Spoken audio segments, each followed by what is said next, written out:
So much pain, I'm like, when's it gonna stop? So much pain, cause my life's been a lot. So much pain, I'm getting tired of these blocks. I'm in last place right now, but I soon reach the top. So much pain, I'm like, when's it gonna stop? So much pain, cause my life's Bang. been Yo. Last Place Podcast. We're back. Episode 7. Episode 7, broski. Episode 7. And today's special guest. Actually, let me introduce ourselves. Yeah. Introduce ourselves. I'm Young Dubhul, the GOAT, the sexiest man alive. Young Sexy, Sexatron. That's a new one. To my left. Yeah, your boy Big Tycoon. Yeah, aka Tycoon Hunter. Yeah. Man's here. Episode 7. Special guest in the building. Introduce yourself. To my right, we got Trench coat killer, you know, or trenches to some. Talky Tuck. Yeah, man. It's me, AB, Europe's most wanted. Trenchy, sexier brother. You might bring your mics closer. Say it less, man. And then together, you guys are FOXDALE. FOXDALE1651. All right. That's where we are right now. Another new environment. We're in the FOXDALE studios. Studios, HQ, whatever you want to call it. Got a name? You guys got a name for it? Just a Base. second home, really. It was, the base. FOXDALE base, man. So Yeah, shout out to the people that are watching as well. You know, check out the last episode with Ryan. shout out Remy Rye as well. That episode was mad. Yeah. Absolutely mad. Check out Leon's episode as well. Shout out Leon Extra. But yeah, let's go into it then. Sorry, quick one as well. We're in FOXDALE studios. We're also wearing FOXDALE. For anybody watching the video version, you get me the drips mad. Everything made by these man over here. Couple one-of-one pieces. Allah. Can't get these. No way. Also, we got Most Wanted over here. Europe's most wanted. Europe's Most Wanted. I can put all my links in it. Yeah. So, plug that. links, FOXDALE, most wanted, all down below here. There you go. Talky talk, bro. So yeah, you man introduce yourself and basically just explain who you are and what you do. We'll start from there. All right, so yes, I was in my government. It's Miles. I do fashion design. I do architecture in my full time, so that's at the day job. But we can talk about that in a bit. But yeah, it's like an all round creative. Together with bro, we started FOXDALE, and then we're just trying to just get out all the ideas creatively, and just do a madness. That's what it is, really. That's it. Again, I'm Ashley. Same thing with Miles as well. Been working on this is the third brand in it, realistically. Nah, for real. Yeah. From since we was kids. What were the previous two called? The one before this, Mad Clothing. I We did that when we was in high school, man. So like, year 8, year 9. Them ones, yeah. And then before that, just A whole bunch of stuff since we were kids, you know what I'm saying? But always had that business mindset and, you know, a vision and stuff. So this FOXDALE really means something to us, and you know, this is the baby, man. This is it. This is the project, man. Yeah, man. And it's mad because you man mentioned Mad Clothing. You That's kind of when Mad Clothing? that's about when I kind of met you, man. Innit? I met you, man, when I was probably like would have had to be like 15, 14. probably even younger. Younger than that. Yeah. Well, Younger for me. I was probably like 12, 13, you know. So it would have been like 14, 13, something like that. Then. 12, 13. That's when I met you. Shout out Auntie Joe. Joanna. Shout out my Auntie Joe. That's how I met these. Like, Big supporter from day. my auntie was good friends with these lot's mom, and my auntie used to bring me around a couple times, and that's how I ended up getting to meet these lot. But these lot's minds and that from back then was different anyway. Speak on it. What was different about it? Like, these man were just like, we do. But obviously, back when man's a youth and that, man said that they do like a clothing brand and that, I was just like, that's different. Yeah. I just wanted to play games, bro. Facts. Man, we're legit 14, 15. And then you got my aunt. Like, my aunt is one of the biggest supportive people ever. Facts. She's like the biggest fan of the show, of the podcast and everything. She always talks about the podcast, what she learned. She always makes sure she's tuning in. She's like, because I don't think she has like a YouTube account, but she's like, always remind me. She watches it live then and there. So like, my auntie's buying like 3, 4, 5 t-shirts from these, like, you know, Hoodies, all sorts. hoodies. And I used to see a rocket, and she's like, yeah, this is Ashley's brand. And that. These are, I ain't got no money on that, you know. So it's not even like man would have supported, or like man would have supported, but like my auntie's out here just actively supporting these lot. So yeah, shout out to Joe, because that's the reason why man's even still in this room. You get me? For real. I don't know. She's gonna love that shout out. She's gonna be like, Betty. We need to get a group photo after this. Yeah, bro. She gotta frame that. Facts. Well, yeah, you man plug your socials as well. What's your man socials? Yeah. So for me, Trenchcoat Killer. How you spell that? I'm trying to think now. TRENCHCOATKILLER. Okay. And then the brand is FOXDALE1651. So FOXDALE1651. Yes. My Instagram, Strassenlaufer. That's a German word. So STRASSENLAUFER.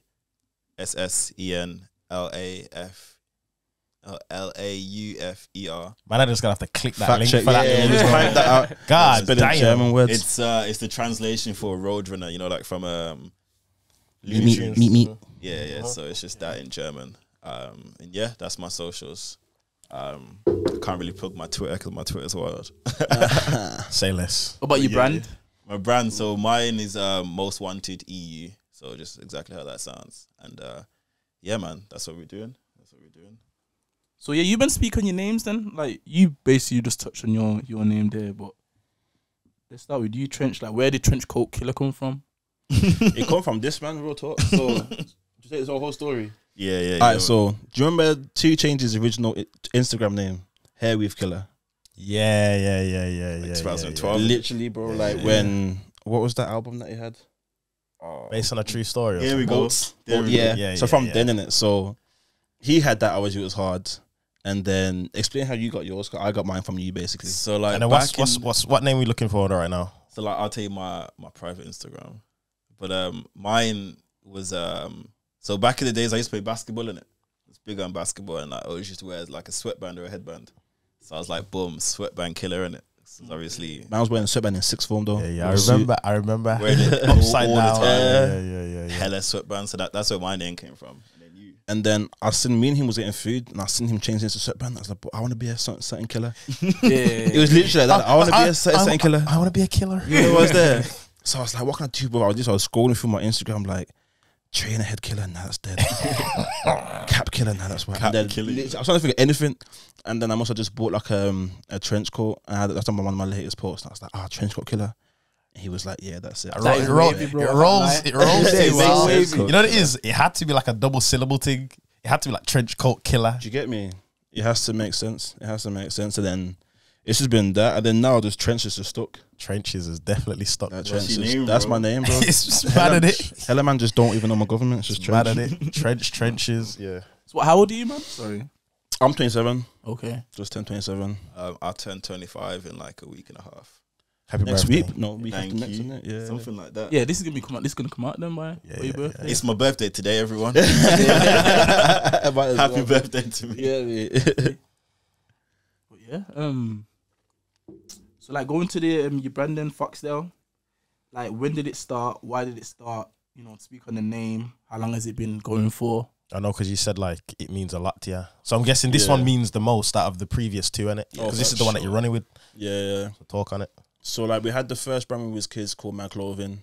The name didn't really stand for nothing really. Like it was just, I can't remember how we come up with the name of that. Wasn't it your initials? Like Miles Ashley Designs or Something like that, yeah. Wasn't there a third member or something? Yeah, my bro Daniel. It was Big Miles bro, Ashley Daniel. See, man remembers him. We don't even remember. Bro. Miles Ashley Daniel. Because I used to be He's like, why? like he could remember everything. Because he bro. used to be like, why Mad Clothing? And then my auntie told me, and I was just like, in my head, I was like, whoa. And then we tried to to make some meaning to it, but that was kind of an afterthought. There was a run with that, and then obviously I went to uni. We stopped doing that. But one of our big supporters of that brand was our dad when we was running it. So then, and he passed in 2013 before, like when I just started uni. So then we didn't do anything for the first couple of years, and I spoke to bro and I was like, we need to bring a brand back. What should we call it? And I was calling it with some dead names, honestly, bro. Part of the process, some man. Terrible names. Give us some examples. I wanted to call it the clothing line. because it was a clothing line, The clothing line. like with Virgil air brackets like back then. That's I was trying to be like one of them ones. You know what's mad though? Man, here's some mad names for clothing brands now. First, I mean, whatever makes sense for you, innit? But I was thinking of some like just trying to be obvious with it.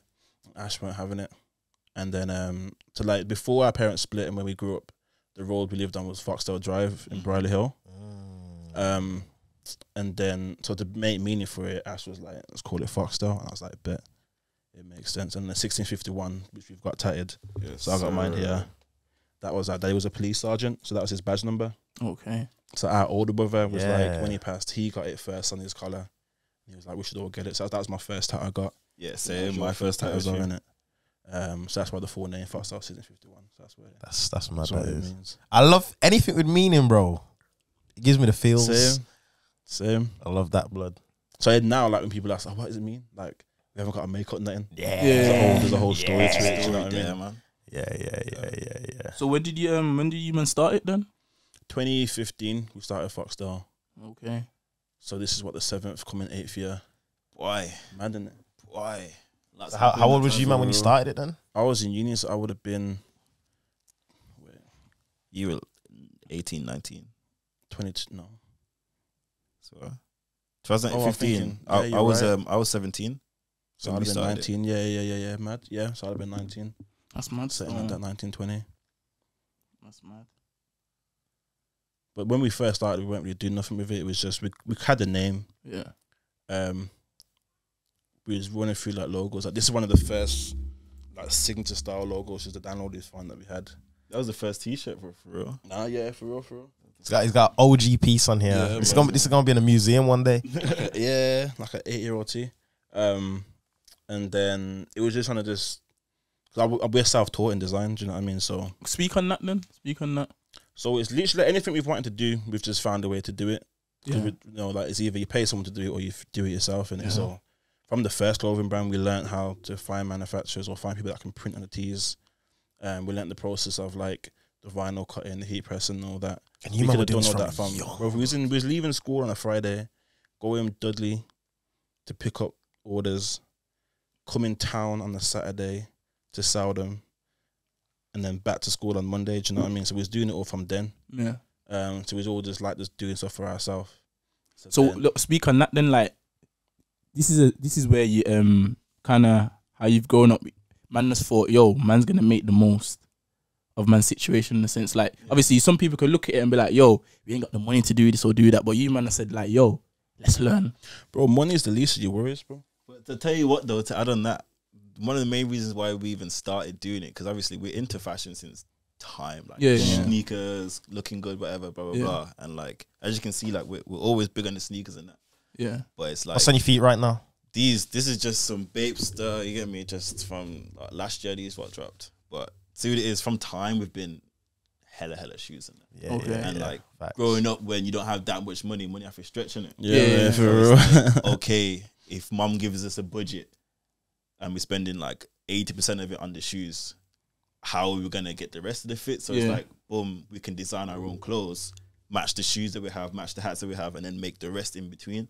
So then doing stuff like that, you know, like in school when you have like a non-uniform day. And so non-uniform days, we're like, we got 3 weeks. We're planning the whole fit. We're making new shit, making new stuff, making new designs. Like, I got this hat, these colors, boom, boom, boom. And then non-uniform day will come up.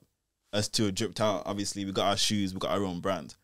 And man that are wearing like, I don't know, what would it wear? It was Henleys back then. Henleys or like a Jordan t-shirt or Ed Hardy and VO Voy and them ones there, it wasn't it? And it's one of them where these guys are coming up to us like, raw, what brand's that? When I get that, so it's like, raw, we're just making it for ourselves, but if you want to buy it, boom, we'll make some for you. And then that's like, we can make a business out of it. You know what I mean? The man wearing our shit to school. That's sick though. Sorry to cut you. That's sick because it's like, yo, man, well, not everyone, but man gone through them situations where you're growing up in school and it's non-uniform day, and the man are thinking, like you're saying, like you got a budget and that. You get me, where like you come from and that, it's like, you say money's not long like that. That's it. But you man, you've come, like that's forced you man to be creative and be like, yo, let's make our own clothes. You get me? Yeah. Like that's sick still. And that's probably like cheaper than buying however many designer brands. Plus, you can make extras that's still cheaper than like one designer brand t-shirt, and then recoup P's as well. Because man are selling it as well. Because man are selling it as well. That's it, But I don't so even know where that mindset comes from. Do you, Carl? for me, I just wanted to look good, man. Like, I'm not gonna lie, I'm a vain person, but like not in a way like I want to show off, but it's like, you know, like, well, for me, there's a quote that I live by, adding on to the quote that you guys were gonna say. So mine is like, you look good, you feel good. You feel good. For me with sport, you play good. You play good, they pay good. They pay good, you live good, man. So like for me, it's very important. Like if I know I'm looking good, I'm gonna feel in a way where it's like I'm prepared to what I need to do. Like say you're gonna go for a job interview, you're gonna pull up in a trackie.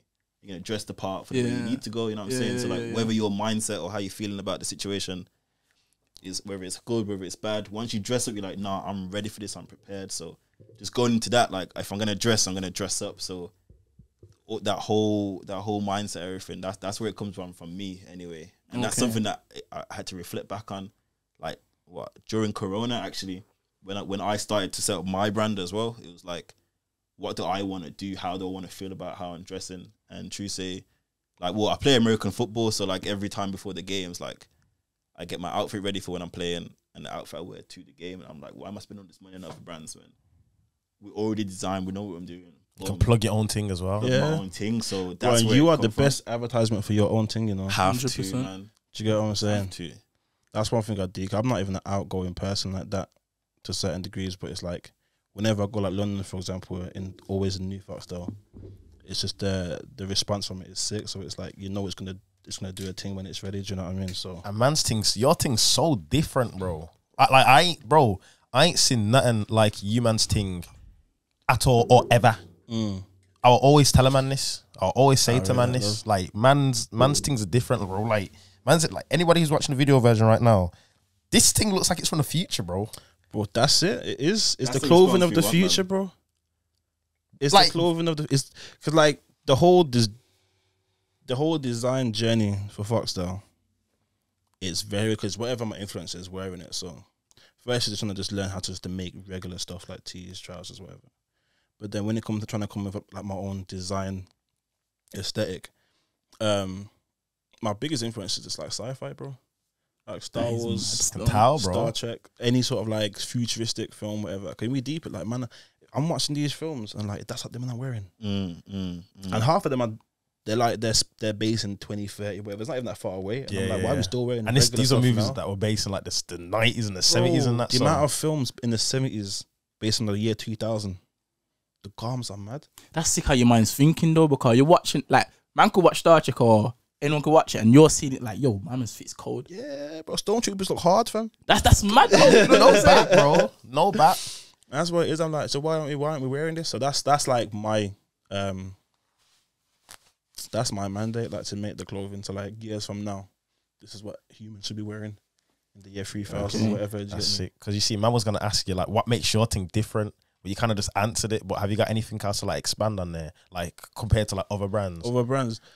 I spoke to you about the other day, and someone asked me that same question last week, and I think it's literally it's us that make it different. Do you know what I mean? Anyone could do what we're doing. Realistically, it's just our like upbringing and our experiences in life makes us take influences the way we do. Just like your take influences the way you do. Do you know what I mean? So it's like all of those combined together, and then this is the output. And as we progress, because it's all self-taught and we're learning along the way, it will just develop just like into its own thing. Do you get what I'm saying? So I feel that's what makes it different in a way.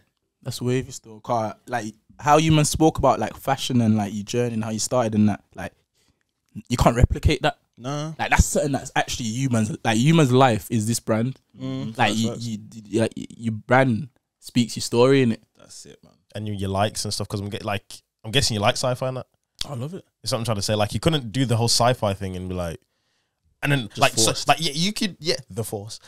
Somebody could come up to you and be like, yo, you think so futuristic and that. Do you watch Star Wars? No, I ain't never watched Star Wars in my life. Or nah, I don't even F with all of that. It's just you know what I'm saying. Like that's where your creative vision has like developed from, innit? Yeah, I feel like that's the thing. Like I think with designers, like I say, your experiences are gonna mold what your output is. 100%. Do you know what I mean? So, and I think the reason why I even got into film was because of architecture. Actually, like my final year, my tutor, I chose his module where it was how film influences architecture and how you can use like photography techniques to stage rooms and spaces, and then that gave me bare ideas for how to do like fashion films or like just to like capture imagery and storytelling.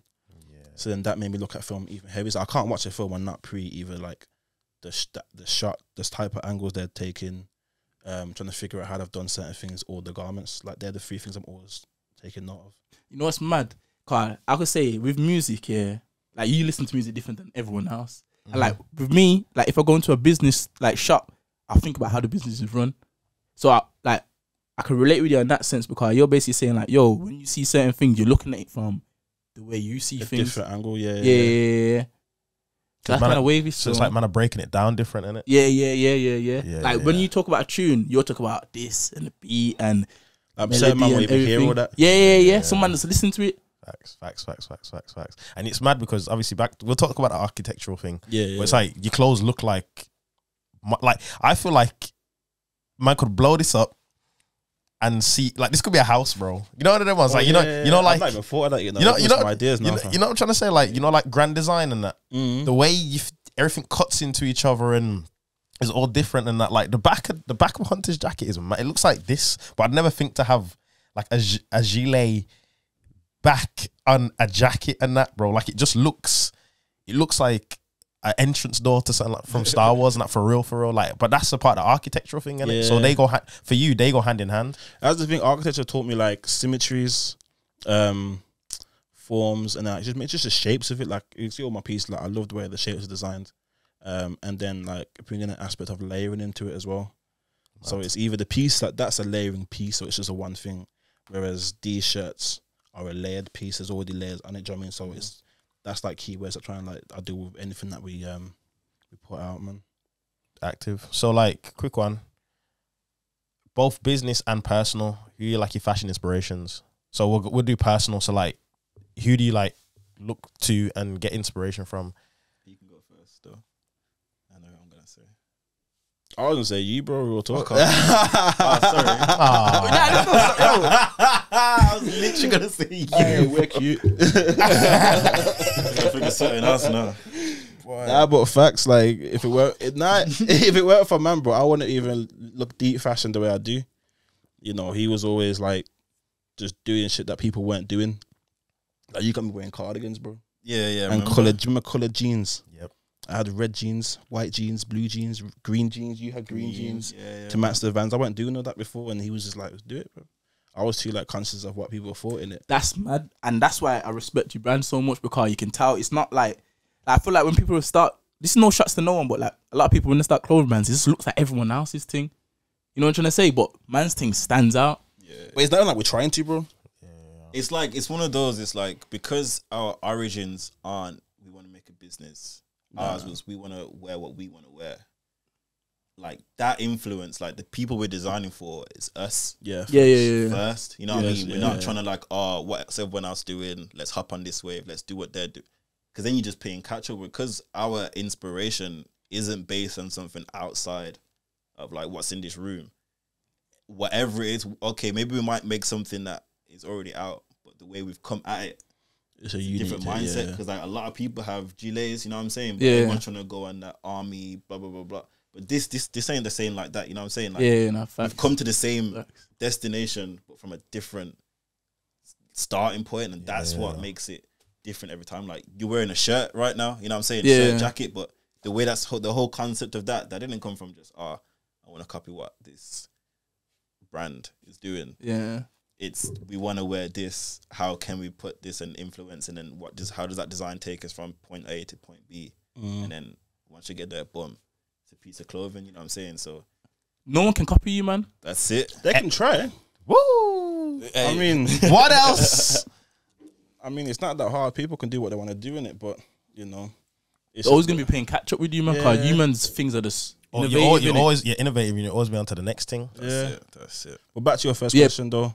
What influences? So like that bro was the first one. Yeah. Little plugs. Yeah. Then was there FOXDALE mug, drinking good, sipping my water. Continue. But then in terms of like other influences, I mean you can't say without Virgil in it. He was a very big influencer, man. I didn't like everything he'd done. Don't get me wrong, but his viewpoint and his stance on how he got there is similar to mine. Obviously, him coming from architecture as well. I didn't even know that when I first found out about him. I didn't even clock. The words out my mouth. And then so it's like it makes sense, cause it makes you see things differently. Do you know what I mean? And there's certain like cues I took from him, like branding, creating signature things that you can just then multiply and it's noticeable, like iconography and whatever. And then what down is Create Green is a very big. Create Green influenced the idea of layering actually, which I can touch back on later. That from his work at Jacquees, a London-based designer. Certi, Code. So those would be my. Sorry, that's a good point as well. When you said London-based designer, these men are based in Brum. We didn't mention that. Birmingham born, raised. Yep. Birmingham born, raised. Birmingham brand, essentially. Yeah. We should have said that from the jump as well. If you can't tell from the accents, basically. Yeah. Some people are listening to this go, just muted it from the start. Definitely subtitles. You know? What about yours, bro? My influences, it's just this brother here. You know, Stop. Like I'm not gonna gash or nothing, but like obviously me being the younger brother, 2 years younger and that. It's like not like I've been playing catch up, but it's like, yo, if he's on things, I'm gonna chill with his friends. I need to be on things too. You know what I'm saying? So, like, obviously, he's always been that 2 years ahead. So I'm just trying to like, yo, whatever he's doing, if I do it now, I'm sick with that. You know what I'm saying? So it's like, it's not even a competition thing. It's like, yo, you do your thing, I do my thing. But yeah, man, if he's doing it, I'm on it. You know what I'm saying? So it's one of those. That's love. Biggest inspo for real, bro. For real. What about in terms of like style and that though? Who's your man's in fashion inspiration for like how you dress? I'll go first. Can I go first? I don't know, man. The way I dress is me, man. Like, okay. I see stuff everywhere, and I'm always thinking, what am I gonna wear to my next game? That's how I plan it. Like, wherever I'm going, I'm like, I know I touched on it earlier. I'm a little bit self-centered, but like.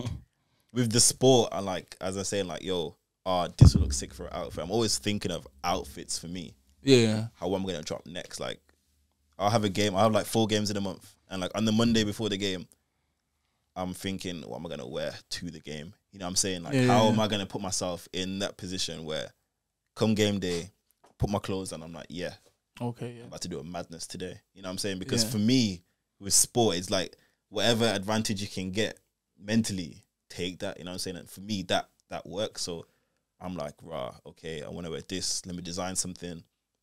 Let me put these pieces together. And then game day now, they'll take pictures, they'll take videos and stuff. And that for me is sick, you know what I'm saying? So I feel like my inspiration of how I dress is me, man. And I don't know if that sounds too... Nah, bro. I don't know. Like, there's no... I don't copy anyone in it. You know what I mean? Like, I'm like... I'll see stuff, I'll try. I'm not afraid to try anything. You know what I mean? I'll wear whatever and put it together. And if I feel like it's a fit, it's a fit. There's no rules, bro. That's it. Because, as you man said, in your school days, non-uniform day, you man were already coming in your own clothes. So it's not cap what you're saying. Like, it adds up, you get me? So when you say you're your own inspiration, like, it's been like that since you've been younger. Because you man could have easily said, you know what, let's wear what everyone else is wearing. But... that wasn't even an option, fam. Do you know what I'm saying? Man couldn't even afford that. So that makes something work. Yeah. But you still could have done, like, you still could have thought. Yeah, we could have tried that. Yeah, you know what I'm trying to say? Yeah. You still could have tried that route, but you said, you know what? Let me go do this. And it's like, it's one of those as well for me as well. Since I always document my fits, I'm like, all right, what am I going to wear this week? But what did I wear last week? How can I switch it up? How can I switch it up? How can I top that? How can I come different? You know what I'm saying? So that's why for me, I'm experimenting like what I'm gonna try, and especially since living out, like I've been living in Berlin, Poland, Prague, Barcelona. So being out there, seeing those cultures and that, doing like just seeing stuff, trying stuff out, and like taking inspiration from the countries, or like I'll even go like thrift shopping, where just to see, you know what I mean? Like, what do they have here? What's different to what's here? Because I feel like the more you like leave where you're from, the more you see everything, you know what I'm saying? And your mind opens up, you can really respect what's here, you know what I mean? So like doing stuff like that for me has really opened my eyes to like what is possible, and like just just trying shit out, man. Trying shit out. So yeah. What about you, Trenches? I think, I don't know, growing up, I was like, whoever I was around a lot of older people. Okay. So like when I started work, I was like 19, 18. Everyone else like 24, 25, 26, whatever. So I went through like a phase of salvage denim. Mm-mm. And I was into salvage denim. So what's that? It's like, I think it's a Japanese style of it, but it's like, it's... Like distressed and that all. Nah, so they're like just straight indigo cut. So you can do whatever kind of wash with them, but like on the turn up, they've got like the stitch lines on the side. That's what identifies it as salvage. There's different styles. I feel like Levi's do a lot of nice ones. True Religion. I don't know if True do salvage. They might. I'm not too sure. I'm gonna have to throw up a picture. Yeah, or something yeah, just yeah. to see I never got too into it, but I was into denim really heavy. Yeah. And then I just like changed. I was wearing like Ralph shirts and whatever. But then like where I've got to now, I just like a uniform. That's what the brand mainly is for me, a uniform. So if I could wear the same fit every day, I'll be on for that. 'Cause I know what I like now. Yeah, I mean, like if I'm going to an occasion, I'll make something new feel or switch it up. But on a day to day, I just want to be in trousers. Was it trousers, jacket, shirt? That's what I want to be. You know what I'm saying? So that's where I'm at now. That's how it's kind of supposed to be, isn't it? Like the fashion, you know, switching up all the time and that. It's usually more of a problem than it is. You know what I'm trying to say? It's usually a bit more of a pain than it is to. It's hassle. Like I like thinking, what can I wear? Like, best like my shoes or my hats. I don't have to repeat. Yeah. You know what I'm saying? But with the outfits, if I can wear as a plain black fit every day, that's me. Just different ways of doing it. But I think because I've come out of the consumer mindset. Yeah. That's you know important. what I'm saying? Like, if the clothes is taken care of, that's one thing I ain't got to worry about for the day. It's just everything else. You get what I'm saying? Facts. So Ain't that what Mark Zuckerberg and that says as well? Yeah. he Just wears like the same color t-shirt, short, because he's like, for one, like opinions. When you're a billionaire, fam, who's opinion That's matters? what I'm trying to say. Obviously, it's money, opinions. You don't have to think about anything because now, it's like, you know, like Dr. Dre. How Dr. Dre just like has got a wardrobe full of like white Air Force Ones. Yeah. That's just like he ain't thinking, yo, I'm gonna have to, because he's just got white crepes that match everything. Yeah. That's just like one less thing. You don't really think about it. You get me? Well, that's my goal. My whole wardrobe just FOXDALE, just different silhouettes, different like with same kind of things. You know what I mean? And man could say, yo, that's sick, bro, because you can have like work wear, casual wear, going out. Every stuff. occasion is catered for. Every occasion, bro. Because your things, you could wear this in a club. You could wear this to. I've worn this to work. I've worn this on my birthday in clubbing. I wore this to a brunch or something. I wore this everywhere. And it's because you can, bro. That's the thing, though. You see, when people got brands and that, it always confuses me when they don't wear their own clothes. It always confuses me. I'm like I see man in Louis or blah blah blah, and I'm thinking, you got your own brand. I always feel the confuses me. same thing. Like you sell your pieces to make peas to buy designer, but you are the designer, so you could put those peas right back into your own thing and make even madder pieces. If you're gonna back your thing in it, like, Do you know what I mean? why was someone else buying into your brand if you're not buying into it? Exactly. I don't like not wearing FOXDALE or Most Wanted. Like, I'm head to toe today. You're the ones there. I don't like not doing it. There's no point having the brand. Do you know what I mean? Like, because it's different. Because it's not a business for us, really and truly. Like, it's just creating our wardrobes and getting what's in our head out. That's why it makes more sense for us. But others, it is a business for them, and so it makes sense. I hear it, but yeah. Also, speaking about like people, you wearing your own stuff, like name like some people that have worn your stuff, influencers, famous, whatever. Give some shout outs. So far we've had. I'll slap up a couple of pictures as well. So I'll send me some stuff. Yeah, I'll send them over. One of my top 2 favorite rappers of all time, Big Sean. Swear down. Mental. He's got one of the Gilet pieces from the samples. And he wore that coming off a jet. That was the maddest thing. That was sick. I remember that picture. Boy, that got me gassed. I can't. That was like 2018. He had that. Shout out to his boy Early Mac. Shout out Early Mac. That's my guy, that's bro. He patterned that. He's got a piece as well. He's got another Gilet. And then the first one actually was Jacquees. He wore the very first Gilet sample. He did. That was the first. No, second one I like was your boy Lewis. The green one, innit? Yeah. Wow. So his boy Lewis had this first vest, and then my guy in Atlanta, Jave, he's a stylist for the whole Atlanta rap scene pretty much. And he was working with Jacquees at the time, and I shouted him, and then made one for him. He had the green one in his video for the song You. Wow, that's So when ain't he's- that like when one he's- of his biggest songs? Bro, Is that is that one? What was it? I think so. I'm not even trying to sing it now. Yeah, bro. yeah. Can't even hit them notes too Nah, tough. bro, not even. So he had one, and then the most recent one was Gets. He wore the gilet in his rollout for his last album. Man was on the tank. Gets lived in that gilet for a bit as well, bro. When I seen that, He wore that before, so I went to again. Shout out to my boy, IG man like Ian. He's boys with my man in it. So I think it was at Gets' birthday, and I was like, bro, what is my man's size? Let me know. He told me, he made it up and sent it out to him. I got a video when they give it him as well, and he wore it to like a Spotify concert like that month. This is 2018. So then when the album come out last year, I forgot I even still had it. That man's in the tank wearing it. I was gassed, bro. I forgot. That made me. I want to get more artists and stuff now. You know what I mean? So with these next collections, we're gonna work on that again. But yeah, so it's them. Are you like specific with who you want to wear it and like what they represent and stuff like that, or are you just like if someone wears it, they wear it? It's anyone that we like, isn't it? Really. Okay. I do actually have a list of artists in my Okay. book, like on the manifestation list. Yeah.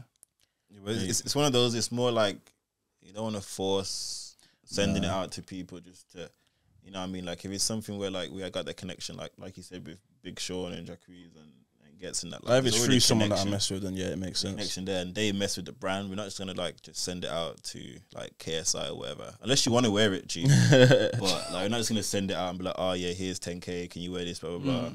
That's forced trying to push it on, like especially with what the values of the brand are and stuff. You know, it's one of those. If it happens, it happens. We got a list of guys who would want it to, but it's not trying to force putting it in someone's face and then wear this, take a picture, and then they never wear it again. You know what I mean? So everyone that's had one of our stuff, they really wear the stuff. You know what I'm saying? It's like an actual like valid piece in their wardrobe, innit? Exactly. So like, just going at it from that way, you're gonna see it on more people for sure. For sure, it's what 2022 June, so. Gonna be a FOXDALE summer, man. And we're outside now. We're outside. We're outside now. It's mad because the next thing that man was gonna ask was like paid or organic, but you kind of In terms of like growth, but in terms of like giving like samples and stuff to people. organic. You ever paid anyone to wear the? We're broke. Huh? We're broke. We can't pay no We ain't more. got no, We're broke, baby. we ain't got no money. But like I said, I don't like. So I make all the stuff myself, innit? So for me to give you something, I've got to actually rate you beforehand. Facts. So, I mean, I'd rather give you man a piece Okay. than pay someone to wear a piece. Yeah. Then that piece is gonna sit in their wardrobe or go charity shop at the end of it. Do you know what I mean? So I'd rather like I've been I do like commissions all the time, but there's people that like with people that are out abroad right now, like I'll give pieces to people that I mess with if your style works, or if I just like you as a person or we already connect. Then yeah, it's not for me to make or something quick for an occasion, or whatever. So I'd rather do that than to pay for something. Always. Okay. Facts. So like, why like the cut and sew thing and not just standard print? Well, we did start standard print. Okay. Long time ago, we still got the heat press from. That's what's First up. brand. Yeah. Okay. I was like, everyone starts when you start a brand, especially we as kids. We didn't even know how to get stuff done. And then shout out Mumsy, girl like Kate. Shout out, Kate. Shout out Kate. Where was we? He was in Dudley, and we went into the Fruit of the Loom shop. And she spoke to the manager to ask where can you get the t-shirts at cost price. And man give us a catalogue. And then from then she found our first printers as well, like. Yeah, she did in what Briley Hill. Riley Hill, she found the first printers for us. And then so we're just going in catalogue, seeing something and then just picking it. But then when we realised, okay, we want coats now, we want bags. Okay. The stuff in the catalogue, half of it is dead. Yeah. It's just stock stuff, do you know what I mean? Mm-hmm. So then it was like, there's no point in spending money trying to buy a jacket that we don't actually want. We could make something out. Yeah, so that's when I first started learning to sew, just to solve a problem. So you taught yourself how to sew? Yeah, YouTube. Speak on that. Bro, Speak on you that. can the amount of skills we've learned on YouTube. Bro, I learned. Facts. Sorry, go on now. Go on. Nah, I was saying they should make a YouTube university, bro. Cause real talk, you can do degrees on there, but like, Bro, sorry, YouTube is university, Facts, bro. no, they should make like an accredited. Yeah, nah. But you see what I'm trying to say? They need to, cause bro, You could do anything on there. Most of the teachers in university are learning from are learning from YouTube. Yeah. Shout out YouTube. Yeah. Well, literally, I think mum gave us a pattern for a shirt. And then my first piece I made was for my art project in school, innit? Remember that? Which we still got somewhere. She gave me the pattern for a shirt. I had to figure out how to use the pattern. And then YouTube videos. How to make like basic trousers. And then a lot of trial and error as well.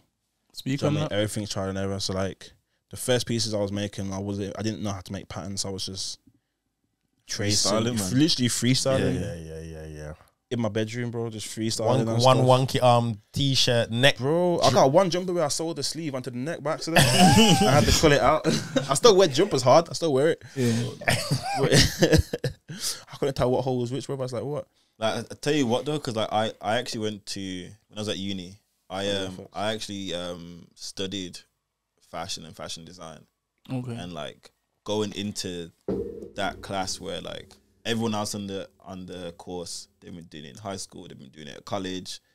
They know how it's supposed to be, how it's taught, like, and then they ask me, where's this, where's that? And I'm like, I don't even know what you're asking. Like, what the hell's a pattern cutter? What do you mean? I need the what's the fabric?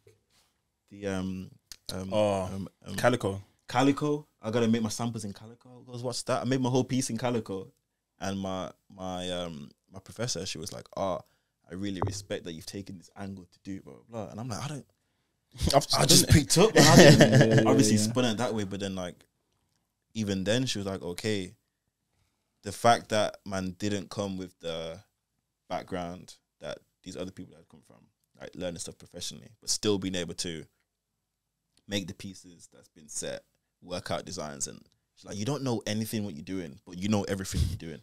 You know what I mean? You figured out how to make it work, innit? And like a lot of times with people that were taught formally, because from the beginning they're taught how to make stuff, they're not thinking outside the box of how to start on it. And for us, it's like That's a big one. we're like trying to solve problems, which is how the design process works into this. And like, we're finding ways to do stuff. So it's like a lot of things that we think of or how we get to solutions. If it's something that's so abstract to these people that have, if it had, works, like, it just formal works. training Innit? and stuff. Yeah, Can't explain how it works. It just works. But that's the thing, when you go through the sort of education system, they kind of push you all down one line, and it like you can't come out the line. Because it's easier for them. Yeah, There's a set way of teaching is easier for them, but I know They want you to make these 5 items: make a skirt, make a blouse, make a 2-piece dress, and there's a way to do that you can get graded in the system. Yeah. And it's like you being creative is like, let me add a flower under, let me change the material. But everyone's making the exact same thing. And for us, we're not given like a mandate. Oh, this is what you need to make. This is how many hours you have. You need to, you know what I mean? So the fact that we're not limited in what to make allows you to be so much more creative. Mm-hmm. Like sometimes you can be like stuck, like, what do I need to do? Yeah. But then when you then get that answer, it's organic. You know what I mean? And I feel like that's something that's so unique to this brand, and like even the way that he works, man. You know what I mean? Like, what do I want to do? How am I gonna get to that answer? And let's go about it. But you know what though? I feel like you need to try. You see, like creative courses and stuff like that. Mm-hmm. You need to try kill that out of you. Like they try kill your creativity. Like you say, I never got the idea of how you can grade someone's creativity. I never got that. I think it depends what kind of tutor you get. Okay. Or like even teachers, like, because all through school I've been fortunate. All my art teachers have been supportive. Must be nice. Yo, And we had the same teachers as well. I beefed all my art teachers, blood. They love Talk about it, blood. But like even in uni, like my tutor was very supportive. Even though I'm on an architecture course, he was like, he saw that I was doing fashion. And when you end up doing like a fashion, like an architecturally informed fashion module that he led.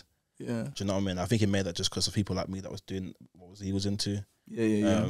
But yeah, creative courses are different though.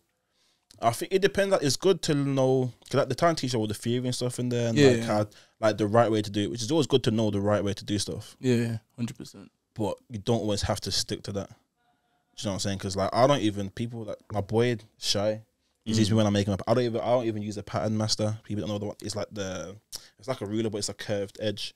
So you can get all your angles. I'll do all my curves freehand. Swear down. And he's baffled by that. But it works for me, do you know what I mean? So You're like, the man. if a tutor saw me making patterns, they'll probably give me Fs. Do you know what I mean? But they work for what I need them to work for. Do you know what I mean? So I feel like what you said, problem solving. Mm-hmm. We've always been problem solvers. Yeah. Like there's no excuses. There's how do we do this? Do you know what I mean? So you'll just, if you flop one time, cool. Try again, flop again, calm. Try again, and then one of them will pattern in it. But like you're saying, sorry, like if you're in uni, yeah, it's like so you'll probably see some man or some people, yeah, and it's like because they're so used to doing certain things in a certain way, like when the problem comes up, like they're panicking, like Yeah, yo, the thrust, like what do I do now? yeah. But like, cause like how man are saying that, man, it's like you've got that free flowing creativity in it. You can't. I feel like you can't put creativity in a box. No. But that's what they try to do in uni, innit? Where it's like these are just don't know what to do when it comes out. Like when shit hits the fan and you got these problems and you know, and trying to say you have to do this and you have to do that. So it's just interesting. Still, it's just interesting how you guys have kind of navigated around that. But the whole thing's just a freestyle, bro. Literally, the whole approach is a freestyle until it works. Because you know what it is, I love watching you in like your creative zone. Like you know when you do them long Insta stories, Like 50 posts. Yeah, he's in there dancing in the mirror, and then the next one he's singing, and then the next one might see some Fred. Yeah, you see some Fred, but then next one you'll see him doing a heat press thing or stitching. And then, you know, you might show around what you've been working on and all that kind of stuff. And obviously, like, this studio's sick, bro. The studio, he shows the studio. What made you even want to get this? What made you even want to do this? Obviously, the space and that, but... My boys. So, my two boys are Mali from MRC and my boy Shy's got a brand called Nombre. So, them two had studios before me there. There's in Drury Quarter. And I remember going through to both of them like, yo, man, I got studios. I never thought I could afford studios. I was like, I started off in when you moved out, I used his room, the spare room as my little studio, and then mum we had a little space downstairs. After that was a little bit bigger, but it's literally just a desk, and a sewing machine, like a domestic sewing machine. So going to them man's spaces, like a whole room, I'm like, yeah, I need this. How can I afford it? I can't. And then another shout out my boy Johnny. He's got a brand called a company called Colate, buys and sells like vintage garments. And when I was looking for spaces, I went to a few viewings. I booked him before this viewing. And he's like, if you see anything like big enough for two men, I'll go house with it. I'm like, bet. Preed it. We liked it. We come back like 2 days later. Spoke to the guy. Says, yeah, we'll have it. Do you know what I mean? And then because he come in with me, that freed up the expense. Because my main concern was expense. Do you know what I mean? So then once that was sorted, it's like, I bet we've got it. And then slowly he moved out. I took over the whole thing. And I took over the next one as well. So it just expanded. Like you doubled up? Yeah, I couldn't deal with not having a studio though. Even just for like having a space where it's just my space. Do you know what I mean? Makes you flow better creatively. Yeah, like I don't do any work at home now. Whereas like even from like, when being in uni, it was always working on projects at home. In fact, no, even in uni, I try not to. I'll be at uni till like midnight sometimes, just so I'll go home, I'll just chill. But from when we was doing signing off the brand, it was like I was at home sewing till like 3-4 in the morning to finish a piece, and then wear it to work the next day. And that wasn't good. I was getting no sleep. I'm always red eye and I'm tired. When I think you're burning the weed, bro. I'm telling you, bro. Free the weed, man. So I was like, nah, that can't run anymore. So having this space now, I don't even know what the pencils are at home or pens. Would have no. I don't have no notebooks at home. Everything's here now. Do you feel like a switch comes on when you walk in here? I'm gonna say that, man. 100%. I feel like psychologically knowing that when you're here, like you step in the door, first of all, the logo's on the wall outside. Yeah. You step in, everything's here. Everything you need to do is here. There's no other distractions. It's not like, your family's gonna be here or friends and blah blah blah. It's like you're here. You're at the studio.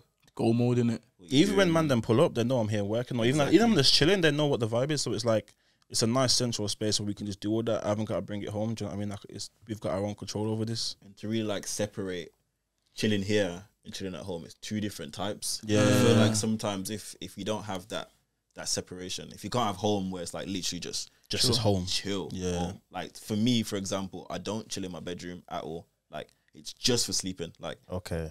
Once I'm up and I see that light, I'm up, I'm out the bed, I'm out, you know what I mean? So you literally use your bedroom just as a place where you lay? That's it. Because, you know, especially in like, well, it was a bigger impact like during Corona and stuff. Just changing location, even if it's going from bedroom to living room or wherever it is, just having that psychological switch, like I'm not in this different space. The energy changed.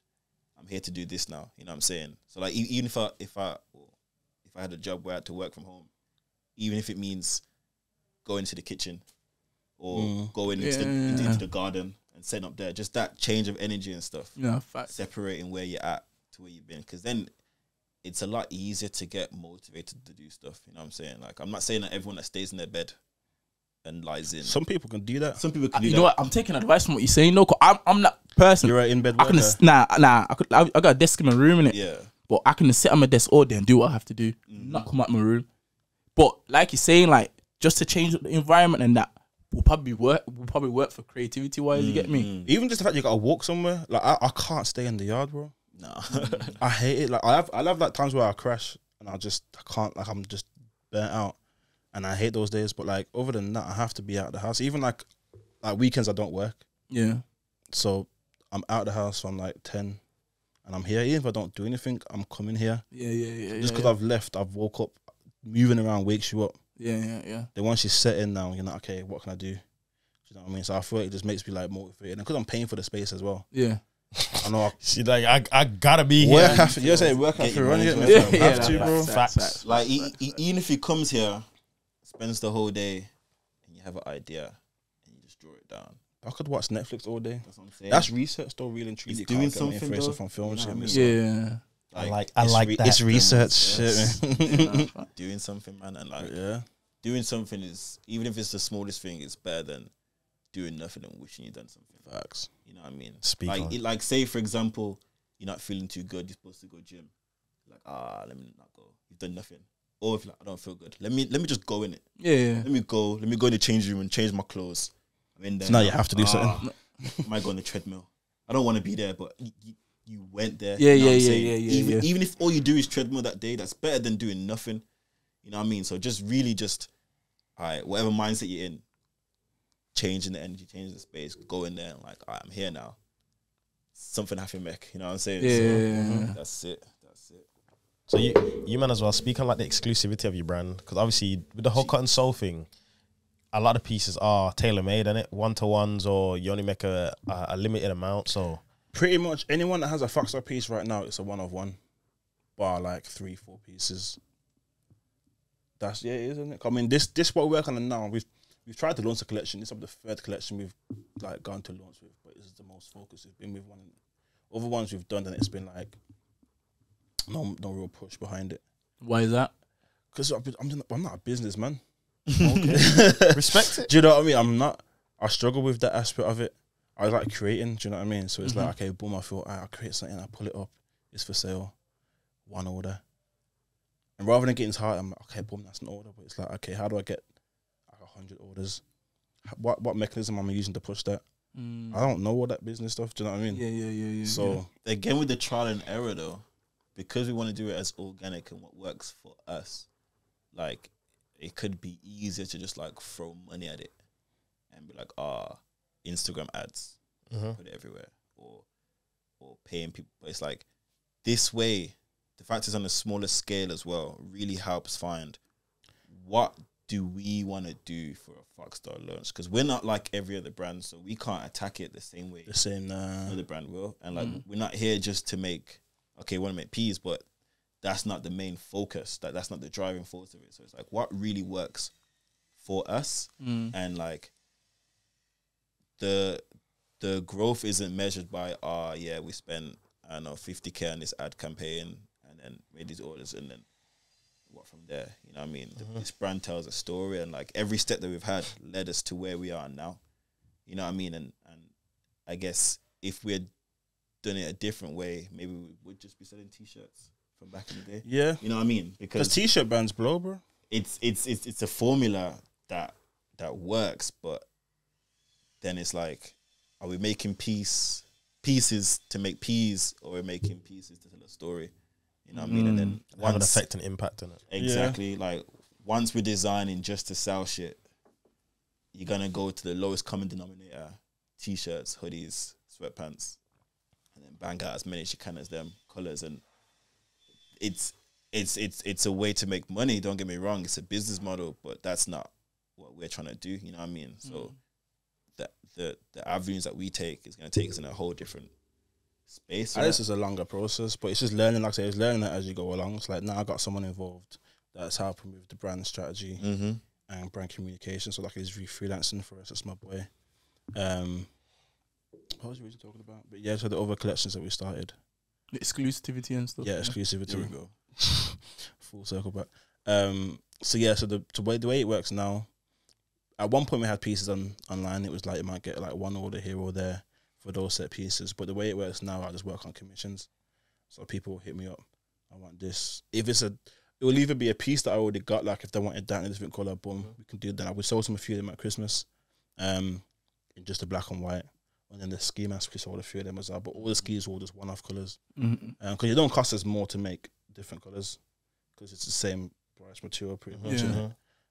But one thing I've clutched is the commissions has been good, just to add. So all the pieces from that goes back into collections and stuff. And I actually prefer making commissions or making something for the first time or one-off. Because making the same thing over and over, it gets tedious. Yeah.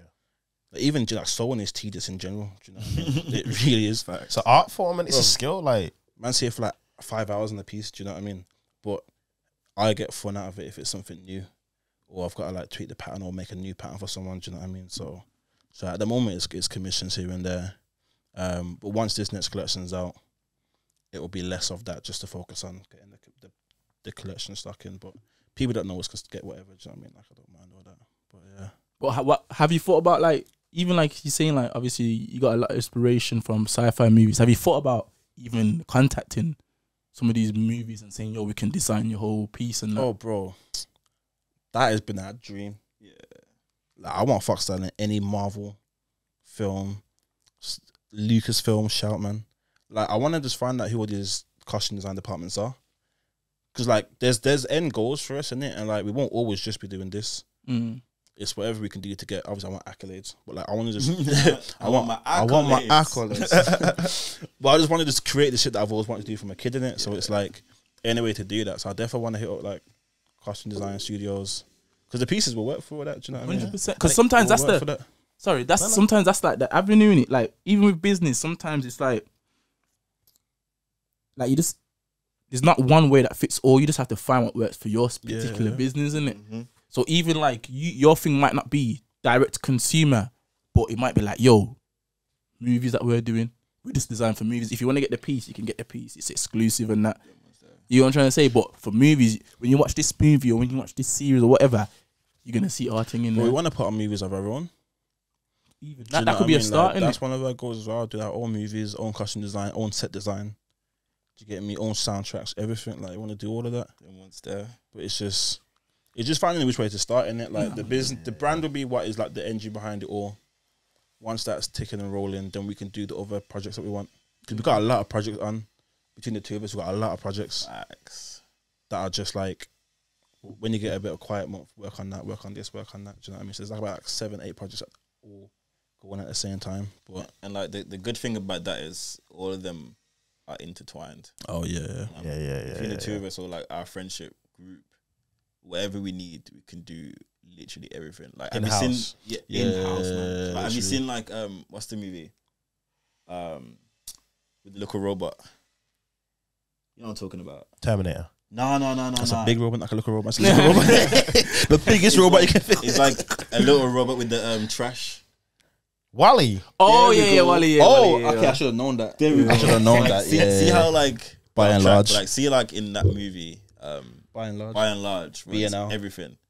So back when we first watched that movie, we were like, "Yo, we need a brand that can do everything from whatever we need, we can do it." You know what I'm saying? Whether it's from like, oh, we're shooting a movie, so we're the directors. Obviously, we're acting. Obviously, we're writing. Obviously, the set design, the costume, everything you need for the whole thing. I want to own my own cinema, showing it in the cinema and everything. So like everything that's all linked, all these ideas, we can do it. And it's like you said, having FOXDALE as that engine. I don't talk too tough about the. When I talk about it, I don't know what you don't talk about. Nah. Anyway, It's all gonna come together nicely. It's all gonna make so much sense. Whatever you talk about, man, I gotta do a follow up anyway. Have to. Man, I gotta Come back in 20 years. Yeah. Oh, Maybe even 10. Yeah, bro. This is what we're here for, fam. We're working hard, fam. Maybe in 5. Who knows? So what I'm trying to say. So then, man, can do the follow up episode and be like, "Yo, remember what I did? What I say? What I was Yeah. It was that. It was that. Yeah. It's closed captions. It was that. A quick one as well. Off topic, on topic. Fun fact. This is just like a little bonus thing. You was talking about Wally and that. I watched Cars for the first time at Newsman's Yard. You man used to know that movie, but it's a hard film. You man knew that movie like the back of your hand, bro. You had that DVD and that. You man were reciting the lines and that. That's the first day I ever went to you man's house. Man, I watched Cars for the first time. Talking about reciting lines, do you remember watching Dreamgirls at Dreamgirls. Dreamgirls. Remember we watched it at Joanna's? No. You unlocked a memory for me right now. Bro, you remember that day? That first or second time chilling with you. You remember that day? Yeah. Man spent the whole day to get. Bro, my auntie. Was it like 3 times back to back? I said like that, bro. My auntie's friend was there. Was it Patricia? I don't know, but we was in our own room doing our thing. I don't know who else was Okay, there. bro. That day, my auntie, she took us out for the whole day. We had food. We had McDonald's breakfast. It was the first time we ever had that. Blood. with the pancakes and the syrup. Blood. Man had. My auntie took us all for breakfast. I think we went cinema as well. She took us to was it Entertainer or Hamleys? She took us to the toy store. One of them. And she bought us all the magic finger light things. That's where that was from. Memories, man. I've still got that in my bedroom, you The know. red light. Boy, yeah. Wait there. I think you probably brought it to school, you know. I did, bro. It was. No, you remember, like, and you You could, brought man to primary school. bro. Remember, and like, you could have the lights. And I remember that. I remember that. Bro, listen, I remember that. Listen, I was there with these man that day. My auntie bought them. No, it was me and you that got them, and then you got a helicopter in it. I think you had the helicopter. I was in the helicopter's heavy. I had the top. Yeah, I had It the was top you thing two. as Yeah, well. because you still got yours. This geezer come to school, is you? Yeah. I'm thinking, where the fuck did you get that from? So basically, just to break it down, these there was like thumb attachments. I'm giving away. I'm giving away like magic sauce here. I might get killed by the Magic Society, but there was these magic fingers that you used to slide into your fingers, and when you used to press them down, a light used to appear. So like, if I went like this and like pressed down, the light would appear, and then when I let go, it would go. So I used to like hold it, let it go, throw it, catch it like this, and then the light would activate. Yeah, bro. Eat it, do all of this, and every man used to be like, "Wow!" My auntie was there. She cupped me one. Cupped Ashley. I got a helicopter. And Miles was like, "I like helicopters." I did. So I bought a helicopter every year. Mars cupped a helicopter, bro. So yeah, hey, That's a mad dog. How that story is like 360 where I know what you're talking about. You're involved in that story as well. Yeah, we didn't even know it. That's weird. That's weird. Still. Facts. But the shows, man, that man are still linked with man from back Same then way. and to now. Yeah, man. Because I would only show my brethrens these things, Yeah. and then you would have to be close enough for my auntie to take man out and do all of this stuff, and you know what I'm trying to say. So everybody here right now has had some sort of, you know what I'm trying to say. Yeah, connection. Yeah. That's bro. With the one thing, Bro, you come into school with that thing. I was thinking, what the fuck is this, bro?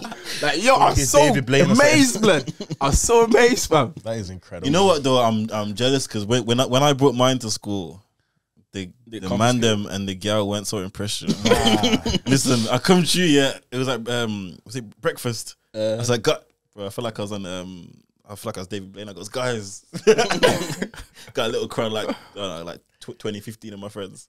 Like, guys, have you ever? Bro, it goes, nah, man. Wait, so them all like, Out of here. They're like, how can your thumbs white? I goes, no, don't look too close. the thumbs. It was a white man's thumb. The thumbs weren't built for brothers. They were literally the thumb of a white male, like, or a white person. They clocked They were onto me beige way at too best. quick, you know. Bro, But nah, that was a good. Do you remember another one? Yeah, do you remember when you taught us, man, how to float? Like yes, like a levitating. Yeah. You taught us that. Listen, We were doing that everywhere, fam. listen. He taught me that as well, blood. Mom, watch this. I'm afloat right now. You were just doubling up, like To this day, man. you. Wow. That's a core memory for me, you know. no, it's mad. I'm glad that you, man, I've had some sort of impact in you man's life, and you man, facts. like from young as well. Facts. With the freaking angle, like Yeah, I got to don't watch. You gotta turn slightly. I just set up. Shit. Mad blood. I'm gonna definitely do that as a celebration my next game. You know? Oh, you have to. I'm gonna have to now. We're gonna speak about your story with that anyway. Yes, But that's like talking on like this relationships and that. I could hear how humans networking that is heavy, like, you know, friends based. You got this friend that does that, this friend that does that. Like, how important do you feel like network is in that? Very important. I mean, it's a difficult skill to learn off the bat. But if you're like we're kind of people everywhere we go, we've made friends somewhere from young in it. Do you know what I mean? So just naturally, and then I think me being at uni, I was on the creative course. Okay.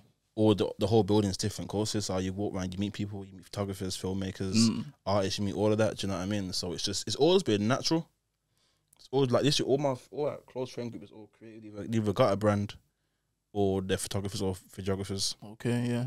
And that's just happened organically. Okay. But I feel that your network is very important because, like, rather than like, we'll easily happily pay someone else to do it. Yeah, yeah. But if you've got someone in the circle that could do it, why not give it to the man? Do you know what I mean? Yeah, 100%. And get them noticed. Like the main photographer is my boy Jacob. Shout out Jacob. Shout out Valdez Photo. Hardest photographer in Brum. So from then I was like, I bet you do photography, cool. That's my photographer now. Do you know what I mean? So if you all just grow together, it just makes more sense rather than having to. I don't really like meeting new people to a degree. Yeah. So if I've got a team set, we'll just run with that. Do you know what I mean? Because they understand your vision and that. Yeah, keep explaining yourself. Yeah, Do you know what I mean? yeah. It's already known. Okay. But for you, like, there's networking. I think that to touch on what you said, like being organic as well. I feel like just being who you are, naturally, you're gonna be around people that are doing the things you want to do. Yeah, you're attracted in it. You know what I mean? Yeah. There's like, instead of like trying to be around people for clout and that, we're around people that make sense for us. You know what I mean? So it's like, Another champ. whatever man want to do, I must can have a friend that can do that. And if they don't, they've got a connection, and making connections that way. That's a real network. That's what I'm saying. That's a real network. That's something that you really can't like force, and you can't, you know, just like, oh, I've got this money, let's do this, boom. It's not people that are gonna really be doing the thing the way you want to do it and like on your wave and that. So like, again, just being natural and being yourself is gonna get everything that you need to get, man. Yeah. Like, okay, you need to put yourself out there sometimes, but at the same time, wherever it is, well, for us anyway, you definitely know someone who can help you, or someone that knows someone that can help you. There's nothing we need to do that we don't know someone that can do it. If we can't do it, we know someone. You know what I mean? There's YouTube. Personally as well. Or there's YouTube and we learn to do it ourselves. You know, there's literally nothing. That's a valuable network then, if you can say like that. That's very valuable. That's a fact. You can quote me on that as well. There's nothing I would ever need to do that I don't know someone that can help me with. That's powerful. That's mad stuff. That's deep, wow, yeah, powerful. That's mad. Like, man could come up to you and say, yo, I need to do this, and you can just be like, all right, wait there. Yeah, literally. Straight away, bro. Straight away, man. So That's sick, that is. That's deep still. Deep like that. That's mad. So what do you man think about, like the current state of fashion, especially in Birmingham? We'll talk about Birmingham. you can speak about Brum because I haven't been here, man. Yeah, you're not local no I know more. nothing about England these days. We'll talk about your thing, Europe's Yeah, most thing. wanted after. You see what it is?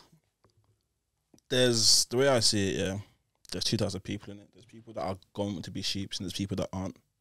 Everyone can't try and stand out and do their thing. There's some people, fashion is not their thing, innit? So for most people in Brum, it's just following whatever is either in or popular. Just so, like I say, for me, the clothing's the least of my worries now. So if you're someone that isn't too into fashion, you just want to look decent, that works, I'm going to do that, and it makes sense for most people. That's not a problem. It's not a problem. It's not a problem. It makes the most sense, really and truly, innit? Yeah. It costs way less than trying to buy designers and stuff. But I feel the people that try and do designers in Birmingham, a lot of it is just going to be just name brands like logos, Gucci's, Moncler's, that kind of thing, innit? But fortunately, our circle are the opposite of that. They either have their own brands or they have their own way of thinking where they just do them, innit? So everyone looks different, but it all makes sense together. Do you know what I'm saying? So I can't really speak on the whole city as a whole. It's not a city like London, obviously. You know what I mean, like outfits that Like the outfits I would ever go in London with, I still wear it in Brum, but it's like I feel like I'm doing too much wearing it in Brum. Yeah, you feel more appreciated in London. Yeah, like you'll get compliments like, oh, it's nice. Who made? Where's that from? Yeah. Do you know what I'm saying? But in Brum, you look like you're not from Brum. Yeah. Yeah. But it's not a bad thing. Yeah, Nah, facts. facts. But obviously, in the, like as You touched. Carry on. But yeah, that's also the state of fashion. And that's why I feel us as a brand, our market isn't to try and take over the city. Realistically, do you know what I mean? Because it doesn't make sense for that. But there's hella cities in the rest of the world that might can take over. So that's the idea. It's global. Do you know what I mean? Facts. Because then you might take over another city and then Brum catches up to it. Yeah. That's it. I mean, with the internet, we could be based anywhere in the world. Who would know? Yep. Like your clothes, I could honestly see something like this in Japan and that. Like them man rocking it and that. That's the aim, man. You know what I'm trying to say? Sometimes it's just like man saying thinking outside the box. Like it might not click in Brum, or it might not. But yo, them man over there in Japan, them man will fuck with. And because we don't design from like a we're a Birmingham brand, whatever. Yeah. Like we design with the future in mind. Yeah. Now, what we're doing now, do you know what I mean? So it could be based anywhere. It can relate to anyone. Do you know what I mean? So Yeah. That's so, man. yeah, and that frees it up for us as well. Yeah. 'Cause when I see you man's thing and how I hear you man talk, I'm thinking Kanye as well in my head. Oh, another big influence. I'm thinking Kanye in Big my head. influence. easy. Yeah. But yeah, it's just I don't know. You gotta just be like, what's the word? You just gotta be sure in yourself, innit? Which is hard to be. Facts. It's took me a minute to get there, innit? But like once you're sure in yourself and what you think that any of your outputs, you're gonna stand by them. Do you know what I mean? Yeah, So no, facts. whether people like them now or 20 years, it don't matter. You're putting out what you want to put out because you enjoy it. Do you know what I mean? Facts. 'Cause look at how Kanye is doing his whole designs now. Like when first people seeing them, and I'm thinking, man, ain't wearing that. But now everyone's wearing it. But everyone's cutting it as well. Everyone's copying it. Everyone's like, it's everywhere, bro. But that's what That's the blueprint now. Do you know I what I was mean? saying Kanye's onto his architecture thing as well, and he's making houses and little friggin' huts or whatever they're called. I rate that, bro. That's what I'm trying to do, fam. I can see doing it, bro. Like, But that's the lane. I feel like, you know what it is? Kanye's kind of broken down that door where it's like, yo, man ain't trying to make what everyone else is making. I'm making my thing, this easy thing. Like, yo, my slipper's going to look like this. My clothes are going to look like this. Like, yo, I believe in my thing so much that, yo, it's going to work, innit? And you see, it is, you've only got one time. You've only got one Facts. chance in this thing. Do you know what I'm saying? Facts. So it's like, why not get everything out while you can, innit? Facts. 'Cause if it bangs or it flops, who cares? At least you got it out. Facts. And that's the standpoint where we're at. So like, if it makes peas now, cool. Even if not, I've still got other things I could do to make peas. Do you know what I mean? Yeah. But it's like, this is just the creativity I want to just get out, and it's that same mindset of just do it. Nah, facts. Do you know what I'm saying? Because when like, just look at Yeezy as a brand, like that first coming out, like people probably wouldn't think that that's gonna be a £1 billion company. Cause his clothes are different, like his trainers are different, but so it's too basic or whatever, innit? you know what I'm trying to say. But he ain't come out and try to make Nike or try and make like his things don't look like no one else's things. But people probably feel like, yo, when they start a brand, how are we gonna make it look like everyone else's? And he gave like a current brand a new identity as well. Exactly. Because Adidas's things was just 3 stripes, bro. Between like, so like, Adidas is sick for designers. Like they had Yoji and Y3, Raf Simons, Rick Owens. Yeah. Like they really let the artists or their designers be themselves. Like free control. So all those 3 designers, all their footwear is completely different. But you still Adidas, so you can still see the elements in it. Yeah. So it's like a brand like that giving you free range is sick. Do you know what I'm saying? Not no other brand was given, especially Kanye was giving him that. Or most designers weren't really getting that. Design your own silhouettes, people weren't really doing that. Do you know what I mean? That's sick though, because for me now, I'm understanding the clothing, like the business from a different angle now, because there's like different levels now. Not saying that one level is better than the other, but like there's that lane and then there's this lane. You know what I'm trying to say? And I feel like the lane that Kanye's kind of opened up is like it showed that regular people will see like, if he can do it, I can do it. Do you know what I mean? yeah. And that's one thing, him and Virgil, what they did, especially for us, it's like, if anyone can just come in this thing and take over, and now man's at Louis V or man's doing this and that, It's like who used to say that we can't do Yeah, the same facts, things. You facts, know what I mean? facts. So it makes you're not even worried about if it'll work or not because you know it can work. Nah, facts. So you gotta do And is it's fuck. like what you man are doing right now, how we're talking. This is what the purpose is, because there's gonna be some youths or people out there that have wanted to do the fashion thing, Yeah. maybe wanted to do the cut and sew thing, whatever the printing, but they're thinking, yo, listen to how these men are speaking. These men look like me, or Yeah. they're so confident in what they're doing. Forget I want to start my thing tomorrow. I had doubts on that, bro. So you man are literally like forget the future. Like you man are these man now. Nah, You know what I'm trying to say? 100. Man get doubts every day though. Don't get it twisted, bro. Every week I get a doubt in this thing whether man's good enough or whatever. Just personal ones. Yeah, Like, yeah, yeah. you talk to yourself in your head all the time, innit? So you definitely go through them, but it's like then you look back and say, "Oh man, this man got this man. Alright, cool. I'm that guy." That's really done a lot. But that's when you're talking about your self confidence and your self belief and that, like man can never You got way down, more than me, bro. man I can get never it from you, downplay it bro. though. Like, but you see what it is in society, people will try to downplay your thing. Like if you come out and say, "Yo, my clothes are the best," like yo, and you back it up as well. Some people will try to say, "Oh, don't speak a bit quiet," but you can't be like that. When man see Kanye talk about his brand, and when paparazzi taking pictures of my man in his clothes, like yo, yeah. You see this coat? Yeah, you see this coat. You know what I'm trying to say? Like we have to be like that when you not saying you have to be to that extent, but you have to believe in yourself, bro. You No know one how else to ain't gonna believe in thing. you, bro. Exactly. If you don't believe, if you have a doubt and people see that, why would someone else believe in you? Except for your mum, probably. Yeah. Maybe. You know what I mean? Facts. But aside from that, like, if you're gonna step out there and do this thing, like, Can't half step, bro. You gotta Nah, be you can't. unequivocally you. Yeah. Know what I mean? And like, that's why the reason why, okay, we got FOXDALE together, but me with US Most Wanted, like, I'll just give you a backstory on how that started. Like, obviously, I play American football, you know what I mean? And like, you know, growing up, you see like all these like T-shirts with like Michael Jordan or whatever, blah blah blah. All these athletes, Vintage retro tees and that. all these athletes getting their own like merch and stuff. So I was like, right, that would be cool to have my own merch with a brand, blah blah blah. And I was like, hold on a sec, why not just make it myself? You know what I mean? Why am I gonna wear someone else's thing when I can wear me? I find that a sick concept. Yeah. Just to begin with, like this right now, this face right here, that's me. This is my brand. Sick blood. You know what I'm saying? So for me to market myself in a way where it's like I'm into the fashion, this is what I would be wearing anyway. And just like with in high school when we had non-school uniform, why would I, like, if I can make something for myself and then I'm gonna make money off it as well, but it's me on a shirt, that gasses me. Like, what was it? I know some people probably look at this and think, "Oh, man is," but I don't see it like that. I'm like, "Yo, why would I say don't talk like that?" That's what I'm saying. Believe in yourself, it's, bro. It's one You of know what I'm those trying to like for me playing ball. You know how gassed it was the first time I got my name on the back of the jersey. Like that, it's so small but that's so big. Like just to see it, I've got it framed up in my house, man. Yeah. You know what I'm saying? That's me. I did this. I'm here. It's there. You know what I'm saying? I got fans in the stands wearing my jersey.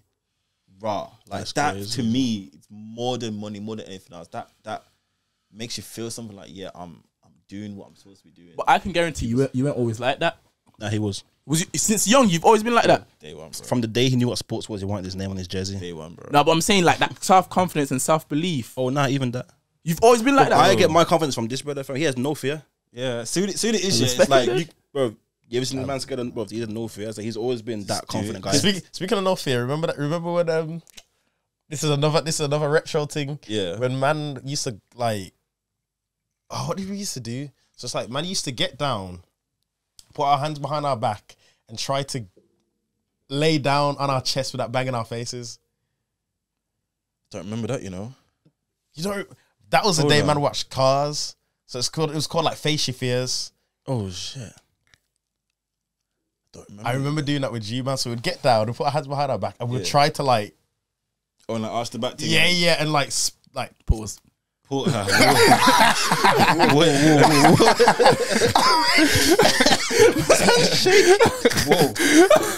I thought this was a safe space.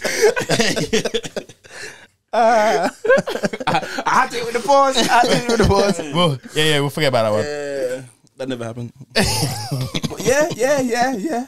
Like, how do you feel like? Do you feel like you being you? Do you feel like you're more? Because like you've been in America and that.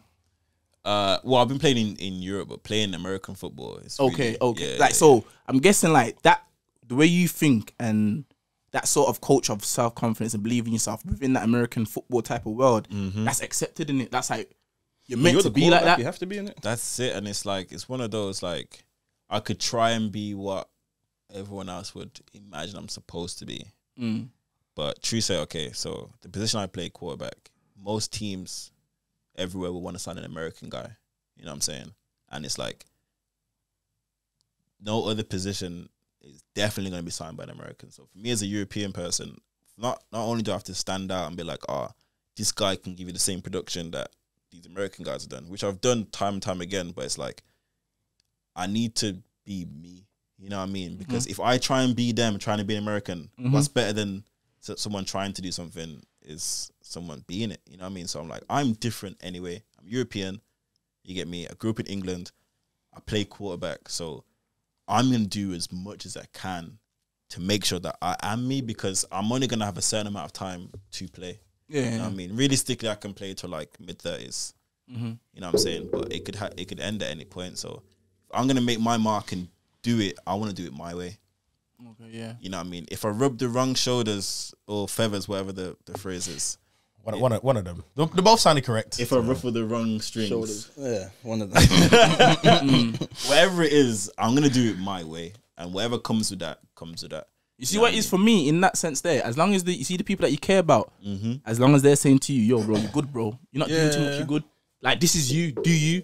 Then that's calm. But when other people don't know you and don't understand you, don't know your story, and then they're like, you're too arrogant or too cocky or whatever, like, you don't know, man. You know what I'm trying to say? As long as your brother or your people, your close people say, yo, bro, go do your thing. Yeah. That's it. That's all that matters, bro. Like, bro, his is the only opinion I really care about. Nah, I respect that, though. Do you know what I'm saying? So as long as he ain't telling me I'm wilding, I'm calm. That's And see it, what bro. it is, I'm never going to tell him it's wilding, you know, because if he thinks it's too wild, that means that's what we need to be doing. Facts. You know what I mean? We don't have time to, this should be enough. We could do more, but let's tone it down. If you could tone do it more, down, do it, bro. If you can do more in it, because like I said, you're only limited by like your own Yeah, bro. space. You know what I mean? Because I could have been like, nah, let's just do something small. It's not. We're not where we need to be. It's too big. We haven't got the money to do this. Right? It's not gonna work. But how am I gonna take that next step if man don't take that jump? You know what I'm saying? Okay, And most of the time he'll FaceTime me, like every week, every other day. I've got an idea. What's this?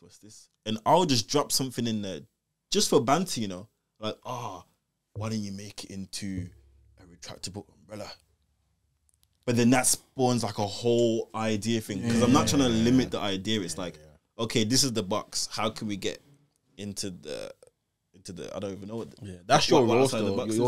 He's the expansion man. Yeah, speak on that. Then, like, what are you like role within the business, and even like, how do you manage your own thing while still maintaining FOXDALE?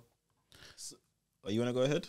What was it like? In FOXDALE, we called him the silent partner, The silent partner, silent business partner. Okay, yeah. But like anything I do, I run by him. So like, if I look at roles, I'd be like they're both co-founders, co-owners. I'd be like creative director. Okay. It's like all the hands-on I do, like the sewing, design, patterning, concepts. But then we'll FaceTime every other day, and then I won't do something he don't like it. So we'll have meetings, not even meetings, just phone calls, innit? Yeah, But I'll run it by him, and if he's not messing with it, I'm like, alright, cool, we won't do that. So it's like, it's equal say, or if he got an idea, I'll hear him out on it. Like this vest, this jacket, that's a jacket in the bag. Yeah, I remember seeing that's from him. Yeah. I was like, alright, cool, I'll hear you out, I'll test it, I like it now, do you know what I'm saying? So it's like, that's the role, it's still like 50-50, do you know what I mean? Just that man's firing all the time. Do you get what I'm saying? Yeah, and because I'm foreign as well, like he inspires me to do my thing, my brand. You know what I'm saying? Because like my brand is like strictly a merch brand. You know what I mean? It's a lot easier for me to run it from wherever I am. I design it. I make the shirts. We just did like top trumps. Stuff like that. Doing like all different merchy stuff you want to do. I'm working on action figures as well. Okay. Stuff like that, and that's where that comes from. But with FOXDALE, it's like, all right, I'm not here making the stuff, but you know what I mean. The fact a lot of creative input. That's it. But he gets final sign off, really and truly. You know, so it's like if I'll make whatever I want to make. Facts. He can't stop me. You know what I mean? I'll make whatever I want to make. But now I show him, is like, if he likes it, cool. If not, then you know, we'll just cycle around and do something else that we're both okay with. So have you found that you being in Europe and like traveling the world and that, has that had a strain on the business? Is that like one of the biggest challenges that you men are facing right now? You know what? I think it works better that way. Because you can get more inspiration from being... Yeah. Because honestly, if we were both in the studio all the time, I love him in it. But I've been in Europe for 6 years, man, and it really works for us. It works. It really works for us. You know what I mean? And like, I don't know if that's true for you, but like... Nah, facts. Having like, that space... Because we're getting older now, innit? So it's like, you know, when you're around someone for like too long. Because you man are brothers. You were literally... You man are essentially like twins. Facts. Jinx. Facts. We'll end up scrapping, but it's like, whenever I go and link him in Europe, that's a break for me. But then that first like couple of days, I'll bring my sketch pad, my notebook, and we'll get work done. All ideas, we'll even do photo shoots, or we'll do like get inspo.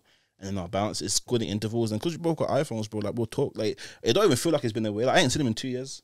Nah, for real. From last month, I ain't seen him since the start of lockdown. It don't feel like that. Do you know what I mean? Because there's just been constant contact. Since Corona happened? Then? Since Corona, bro. That's crazy. I almost got stuck out there with him in Corona. Oh, why? Because Yeah. get flights back and all of that. Yeah, because his little man's birthday, I flew out for that.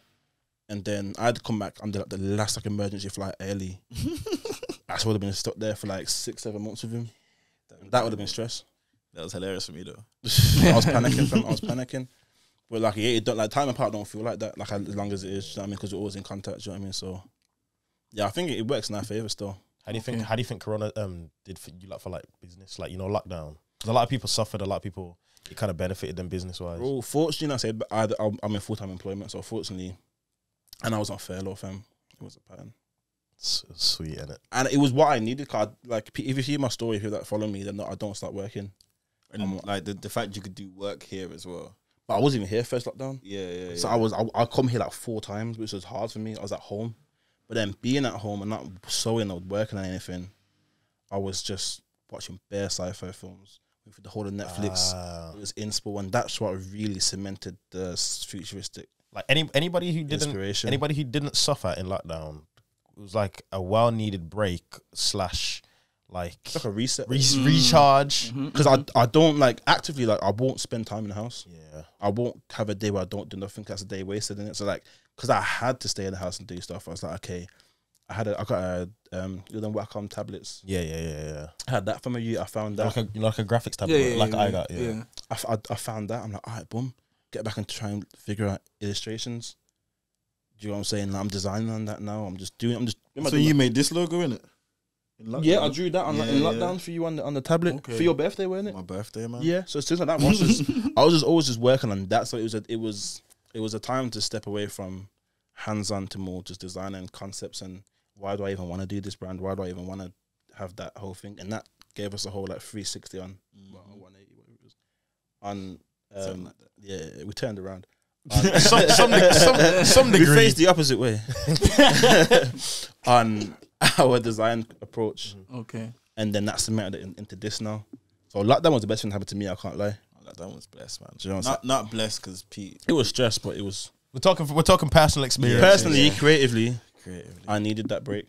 And like me with lockdown was when I really launched my Most Wanted and really separated it from with FOXDALE to Most Wanted is me. You know what I mean? Europe's Most Wanted. And then, like you said, like it was what? The day of my birthday, I think. I phoned him. No, the day before. The night before. I phoned him up. I was like, bro, I got a picture here. I got an idea. I beg you draw something for me. He goes, what, when? I goes, I need it for tonight because I'm going to post it at midnight. It was like 10 o'clock, 10:30. Listen, man had like 2 hours put the thing together. I was like, this is what I want. Because obviously, like, I do art, I do design and stuff, but this is the man I will go to. You know what I mean? So I was like, look, I just phoned him. Was it like a 10-minute phone call? Yeah. I need this. This is my idea. Boom. Sent it back. Things set. I was like, raw, that's sick. You know what you need to do? Sorry, this is coming to my head. You need to do vlogs and that. Listen, I'm doing it already, you know. Yeah. I'm doing it already. Yeah. Is it something new that you started? Well, actually, I started the first one, which was originally called Europe's Most Wanted. Yeah, you need to do I that. remember those. You need to do that for your brand, 100,000,000%. So like that's where that is. And actually now we just recorded the first episode. I'm doing a docu-series. One of my boys that plays as well. We just shot and edited the first episode last week. Shout your boy out, man. Shout my boy KG8 Cadell. He plays in a Frankfurt Baller as well. And like we just started game day experience, man. So like that's where we're gonna go around Europe. Should be going to Berlin, Hamburg, Stuttgart, Barcelona, all these places like that, and really going down and filming like what the experience really is like for the European players. You silly not to? Because it's one of those. It's this is what my 10th team in 6 years. I've been around. And have you documented any of that? I only started 2020. I'm trying to say. And then I filmed the whole lockdown free agency off-season thing. Yeah. Like these teams are flying me out to do this, doing workouts and stuff. But like, what's it like? So I did that, and then I filmed all of last year. But then while I was filming, I was like, nah, I don't want to just put a flag out for me. I can do something bigger than that. So I might post it soon, but that's when I had the idea. Oh, it's not just me going through this stuff, but how would people know what it's like in all these countries? A lot of people don't even know about the sport in these countries and stuff. Facts. So I was like, bet when I get the chance to do it, I'm gonna go around, see all my boys that play everywhere. Really get, like I said, that's where the name comes from. Game day experience. Like, what all goes experience into it in the game day. Exactly. Pretty straightforward. Them ones there. So it was a no-brainer. And then 7 weeks ago, I was in Poland playing in Warsaw, and I had a season-ending injury at the time, which was a hamstring pull. So grade 2 is like 3 to 4 months. So my team was like, I can do rehab there, or I can come back home and do rehab. I was like, rehab? That means it's the first summer since 2015 that I'm able to travel places because I'm not playing somewhere. So I was like, bet. I called my boy. I was like, bro, are you on it? And he's like, yo, I was about to call you with the same idea. So went straight on it, man. So yeah. You need to get that done ASAP, bro. Because like even people watching this now are gonna want to know your story and what you do and all of that a lot more. So yeah, bro. Because even the whole concept of Europe's Most Wanted, I can imagine other men that are playing NFL, American football. Yeah, they can relate to that because they're gonna feel like I'm Europe's Most Wanted as well. So even just creating the whole story and building your whole story around that, you'd be sick because when you make it or get to that stage, it's already there. It's like it's I can just go back and watch like, yo, he had his injury and this is what he was doing, and he didn't. Obviously, I can imagine mentally it would have been a tough time. You get me? But even documenting all of that and showing that story, whilst you're going through it, and you're saying like, yo, you got this inspiration to focus on the brand and stuff like that. That I feel like for your whole brand, because your brand's based on you, you'd be sick to kind of put that all together and put it out there. That's it. And that's one of the main reasons why like Europe's Most Wanted for me as a name. Like, for example, like an hour before you guys came, I just got another offer to go play in Finland. And it's like, because I'm European and the position I play, I'm Europe's Most Wanted player. I'm not saying I'm the best player. I'm not saying I'm the best I can be. You know what I'm saying? But it's like, I'm in Europe. I know my niche and these teams know the value in that. So it's like, why don't I have my own match? Why don't I have my own TV show? Why don't I do as much as I can? Because as I say, I'm going to play till I'm like 35. You know what I mean? And then what after that? I need to go into coaching. Like, or I need to... So it's like, while I'm here and while I have this niche and people know who I am. Because, bro, you, even like to top that, you could be Europe's most wanted coach. Exactly. Like, it feels Europe's most wanted agent. Europe's most wanted feels into everything. It's more a mindset for me. Yeah. Like, I'm gonna do this, but I'm gonna do this in the sickest way possible because, like, the ideas that I have, it's all outlandish. I know this, but I'm like, if I don't do it, either no one will do it or someone else will do it, and I'll be like, rah, I could have done that. So I'm like, like you said, I'm not scared to try something and to put myself out there. See, like, so the mindset thing you're saying, like how like you basically, what's the word? How you see it, kind of thing. What's the word? Visualize. Yeah, how like you visualize it and all that stuff. Like, obviously, have you watched any of the podcasts, the previous ones? I watched the one with I think the last episode I watched. It was Ryan. the one before. It was with Leon. Leon. Okay, cool. Yeah. So obviously, this is what man's about to ask. I know what I'm about to get asked now, innit? So he wants to start first. You can go, man. Trenches. So what does last place mean to you, my guy? I actually really like after this. I actually really rate the name Last Place. Appreciate it, brother. Do you get what I'm saying? It's like the way I see it for me. If you're already at the end, or if you're already behind everyone else, you can't go worse from that. So there should be nothing else stopping you from thinking, why can't I achieve that? Do you know what I'm saying? And it's like, it's also like it's a humbling mindset, because you could be the best at whatever industry you're in it. But if you feel like, oh, now I can always do more, then you're always going to keep doing more. There's literally no end goal. Do you know what I'm saying? So for me, that's what it is. Like, that's the way I feel for myself, innit? Like, in my head, I'm the best doing what I do. I might not actually be that, but I'm telling myself I'm that. You are, fam. What do you mean? Right, No one's doing what you do, bro. Say less. I am the best at what I do. Yeah, Facts. But like, there's always more man can learn. So if I just keep on thinking, okay, cool, I'm not at the end yet. There's still a race, if you like, but there's still something to run. Then you can just keep striving and keep going bigger and better, man. Say less. You? For me, last place, I treat it as like, you know, when you're looking for something, Yeah. it's always in the last place you look. Facts. That's a different take, though. Yeah, So bro. it's I like that one. no matter what's happened or what you're trying to do, the last place you look is where it is. So it's exactly where you need to be. It's what you need to do. It's what is meant for you. You know what I'm saying? Double gems, bro. No one's there. That's gonna be the first. I have to put two. I have to put two on there. Each hand. Yeah. That's what it sick is still. for me, man. So, Yeah. yeah. I think can you touch on that a bit more though? So it's like, That's a new one still. so it's like for me, like I said, man, you're searching for something, you're searching for answers to get through something, or you're trying to do something. Okay, your first idea might bang, but if it bangs, that's the last place you looked. You know what I mean? Whether it's trial 1, try 2, try 58, that shows that like you've persevered, you've gone through everything you need to get to where you're at, and boom, I'm here now. You know what I'm saying? You've arrived. Like, so that's where that comes from for me. Like, I don't know what it's got for you guys, but for me, last place is not like, you know, race. It's more like a journey. You know what I mean? Like, first place, set, boom, the last place, that's where That's the final you're at, stage. man. So wherever it is, last place you look, that's where you're gonna find it, man. So Yeah, facts. that's what I got from that. Yeah, for those, bro. Hey. Oh, yo, it just makes man happy to know that man are getting man on. Obviously, man are man them and all of that, but to know that man are actively on what man's on and watching, and so it's not like you just be like, oh, no, I don't know what you're talking about. You know what I'm trying to say? Yeah. Like, it's just, I love it, blood. I love it, blood. I respect you, man, highly, fam.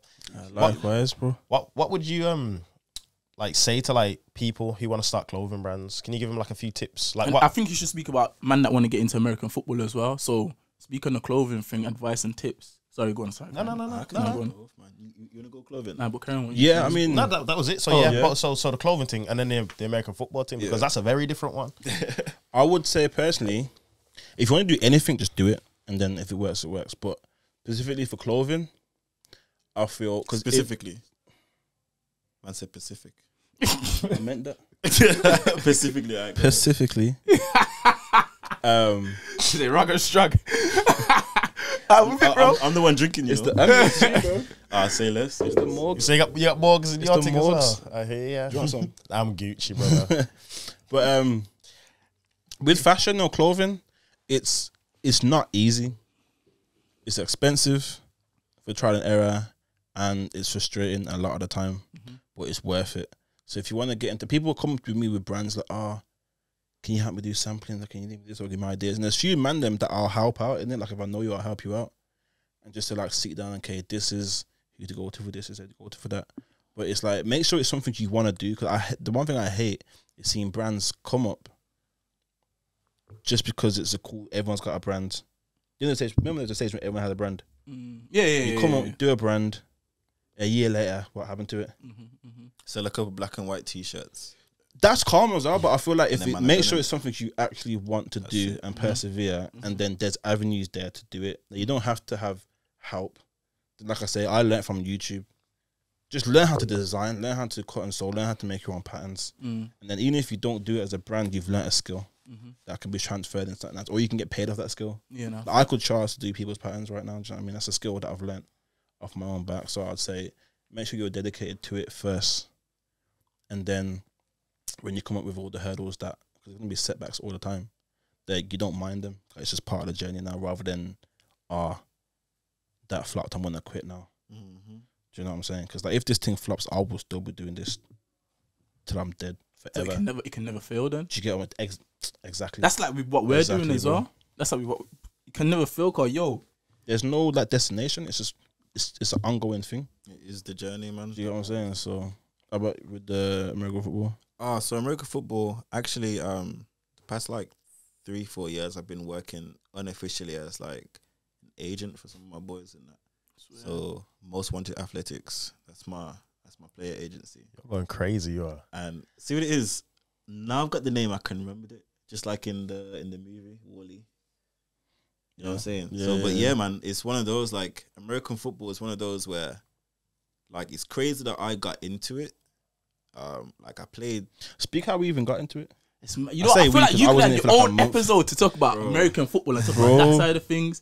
You'd rather have your own episode for that. It's such a niche sport, but it's growing and it's in a place where, like, for me, example, even before we started playing, like, I had the video game on Nintendo DS. What was it? Madden 07 or 06, one like that. Nintendo DS. I know that game was trash as well. Listen, and that was like raw. It's like rugby, but man can do this. And I can have my name on the shirt. I'm not gonna lie to you, man. That's all he wanted, bro. I was like, bro, how does this work? Oh, this guy's a quarterback. Oh, I got to throw it. Learning the game from that, watching all these movies and stuff. And then, what was it? 2011, I guess. Like, there's a big team that's been in Birmingham for like years, like back in the 70s, 80s. And something happened in their management. Don't want to get onto that, but they actually split. And then half of them set up a new team in Sandor, like down the road from us. In Tipton. We happened to go to their first ever tryout, practice, whatever, like, come try the sport. Went there, fell in love with it, man. Fell in love with it from literally day one, hadn't missed a single practice. And then just from there, a couple of guys that were there, they were like, yeah, I play for University of Birmingham. I'm like, they do it in Birmingham, like at university level. Googling that stuff. And that same brother, he played for GB national team. I was like, national team?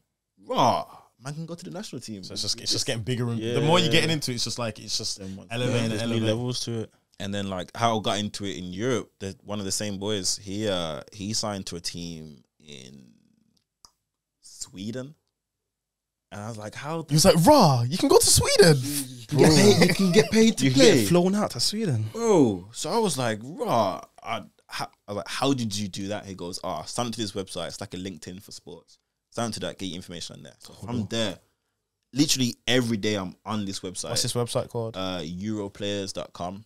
Europe, and like it's free. You put your information and they have every sport you want, man. Like that's how teams, agents, players contact each other and stuff. Well, except for like football, because that's like a whole different level. But yeah, man. So any sports and stuff, put your profile on there. You get your film, your information, and that, and then you can just reach out to coaches and teams. And now it's to the point where teams reach out to me. You know what I'm saying? So, but through all this speaking and the amount of time I've been playing, the connections I have, now it's like, a team will hit me up.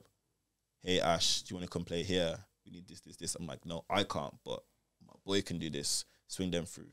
Or a team will hit me up. Like recently in Portugal, they gave me a finder's fee for sending one of my boys there and stuff. So I was like, I should really be an agent. I've been doing this. So then that's why I was like, boom, let me set this up.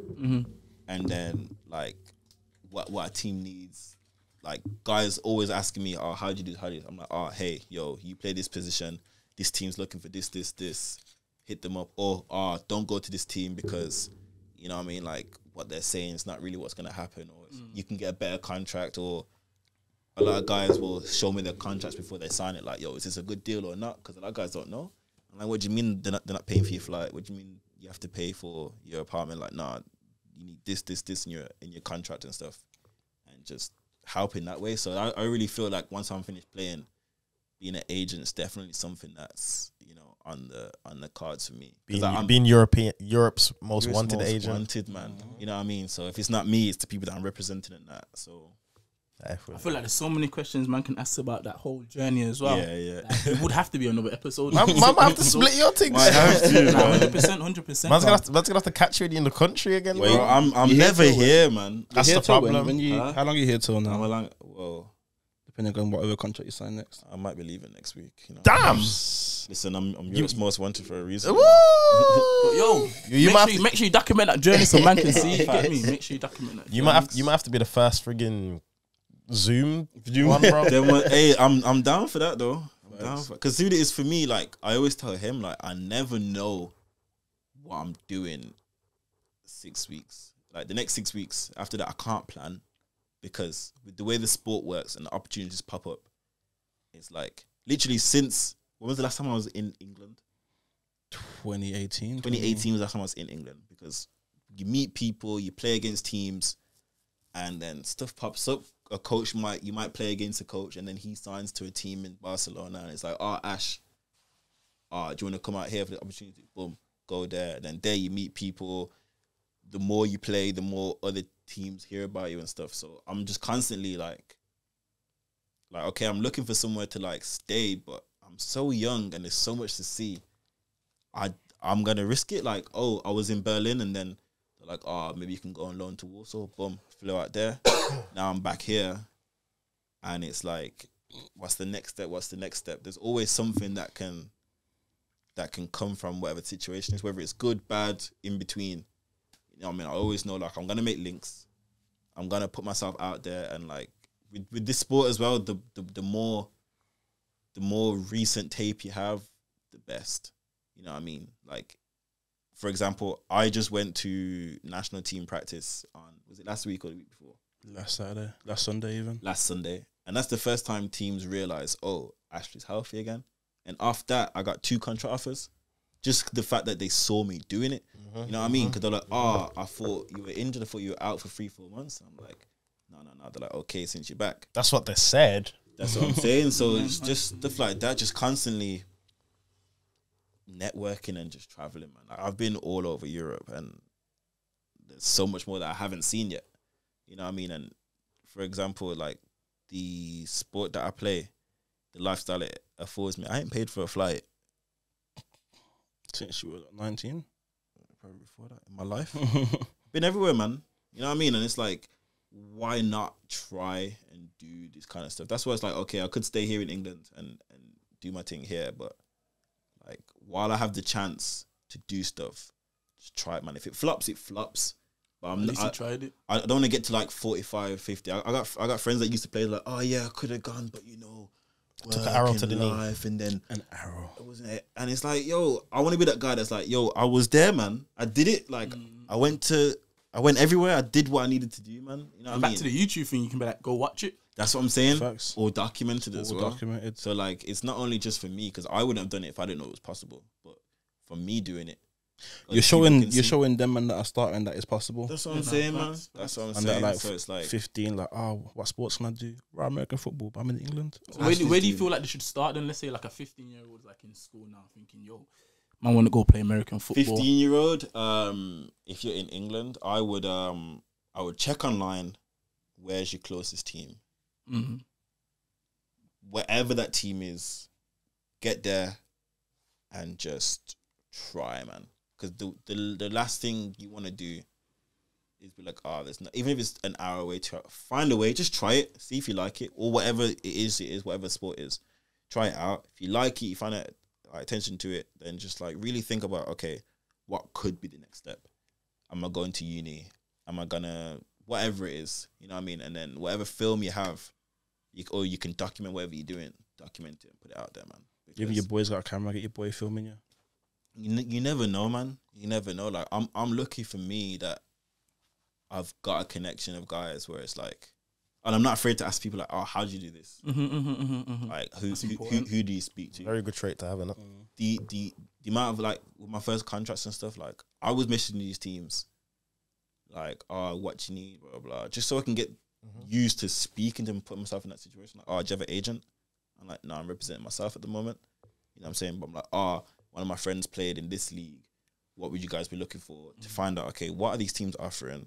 What are they expecting from man? And it's like, I had my first offer when I was in first year uni. And I realized I wasn't good enough to go. So instead of being like, it's never going to happen, I was like, bet, you know what? Yeah, I won't come now, but I know what I need to work on. I know what you guys are looking for. We do that here. So then the next year when I got the offer again, it was a better offer. And I was like, yeah, I'm going. I'm ready. You know what I mean? I'm never ready, but now I know what is expected of man. Let me go out there. You know what I'm saying? So yeah, it's crazy. It's been a crazy, like, I always say, like, once I'm done, it's gonna be a movie about man. Facts. It's gonna be crazy. And right now, a bad boy title. FOXDALE Productions. Right now, man are just in the intro. You know, like that. Last place. Last place, bro. So man are in the intro of man's movie. So whatever man's done for this to get to this point, it's gotta keep going, man. So where do you man see? Okay, it's your personal brands or whatever. Where do you man see everything in 5-10 years time? Then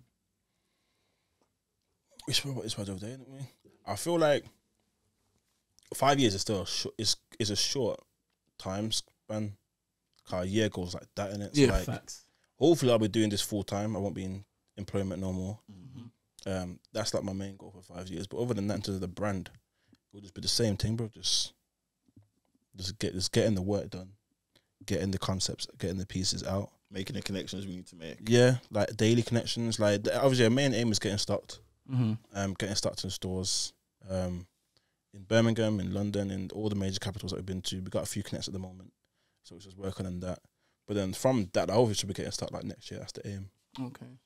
But then after that, it'll just be just working it, seeing how it works, seeing how it sells, seeing who we can get connections to. But yeah, I don't think there's really much more than for me anyway for the main thing. Like, Yeah, that's same for me, man. Same for me. Because it's like you said, like, we want to be doing the same stuff we're doing and the stuff that we're working on now to be in fruition. You know what I mean? That's always the same thing. So, like, the mindset's not going to change. It's like the brands or the stores that we've been talking to get stock listed. Like, boom, when we start listed, then what's the next step? You know what I'm saying? You only can take one step at a time. And, It's like, it's more yeah, like, it's literally a daily thing, a day at a time. it's more like attacking it each day and like attacking each milestone. You know what I mean? Like to say 5 years, maybe it happens quick or not, but it's always the same thought process going into it. You know what I mean? What's the next milestone? What do we need? Because before we even had here, it was like, I need to get a studio. Boom. Then it's like, we need a collection. We did that. No, but what's the target audience? Boom. How are we gonna grow it this way?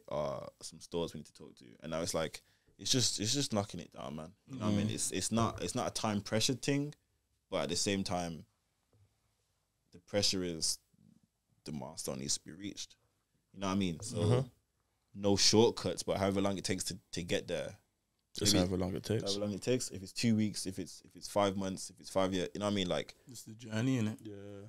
and just taking time to enjoy the journey as well. That's it. Do you get me? 'Cause you only do it once, innit? So. because like now, imagine, I don't know about you, but I look back on those Mad Clothing days fondly. You know what I mean? Yeah, bro, it's sick. And in the time, I didn't really take the step back to Deep what we was doing. deep what man were doing at that age. You We know was what I doing mean? a lot, you know, deep in it. You man were just full. That's what I'm saying. You man were just full steam ahead, bro.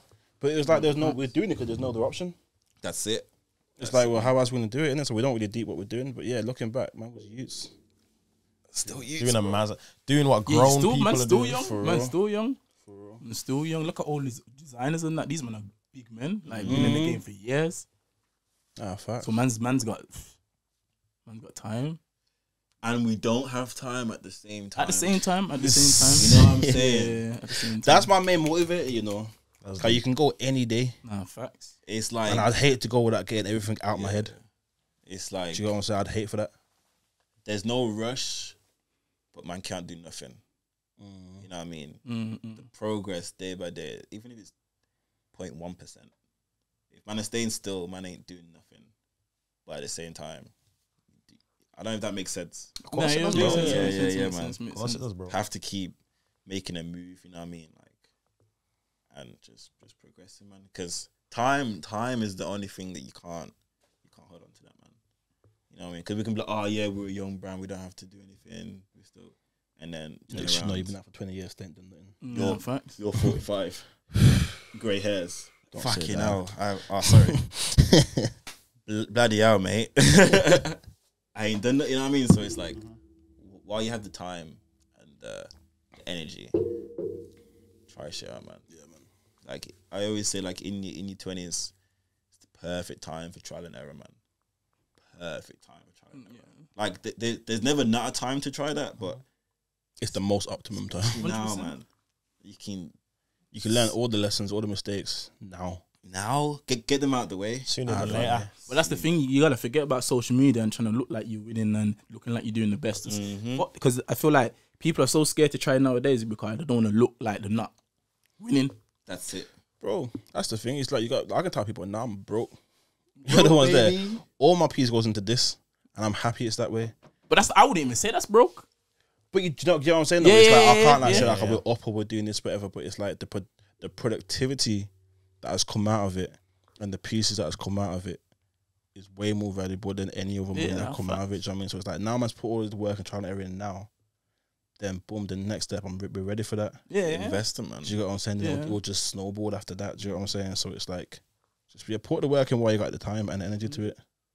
Because some people are more caught up in looking like they got a business and not actually Making it work. Yeah. Yeah. That's people though. People want to always look good. Yeah, Always want to feel like they're doing something. Modern society, innit? Nah, facts. Question. Sounds stupid, but is this sound done? Because this volume's down, innit? Nah, Yeah, it's yeah, on, nah, man, you're it's good, on. you're good. Okay. I just wanted to make sure of it. You got me scared there, but I've been yeah, looking man, at it for I was like, don't know, you know. Have I been speaking this whole time? Bars go up and nice. Nah, I see the bars, but I was like, So they're exclusive for the headphones. You know, like for the okay. yeah. See what it is. This fascinating. If you don't ask, you don't learn, innit? Of course, don't ask of course, me, bro. no, man. Don't know why that noise. I just sounded like some kind of some pterodactyl or something, like a Megazord. Yeah, but that controls the headphones. But So, like, we're all on this side. So like now, yeah, I'm gonna spin this on you, man. Like, what's your inspiration for this, and like where do you see this going? Because like honestly, I'm so happy that this is even happening right now, And it's man them doing it as well. Listen, like remember he was telling me, he was like, oh yeah, he's doing the thing. I was like, bro, that's sick. Like, so just go from like how you guys met and like how you guys came with this. Whatever you want to do, it's your show anyway. So we're giving the fast version. So me and Tycho been brethren since nursery, primary school. Okay.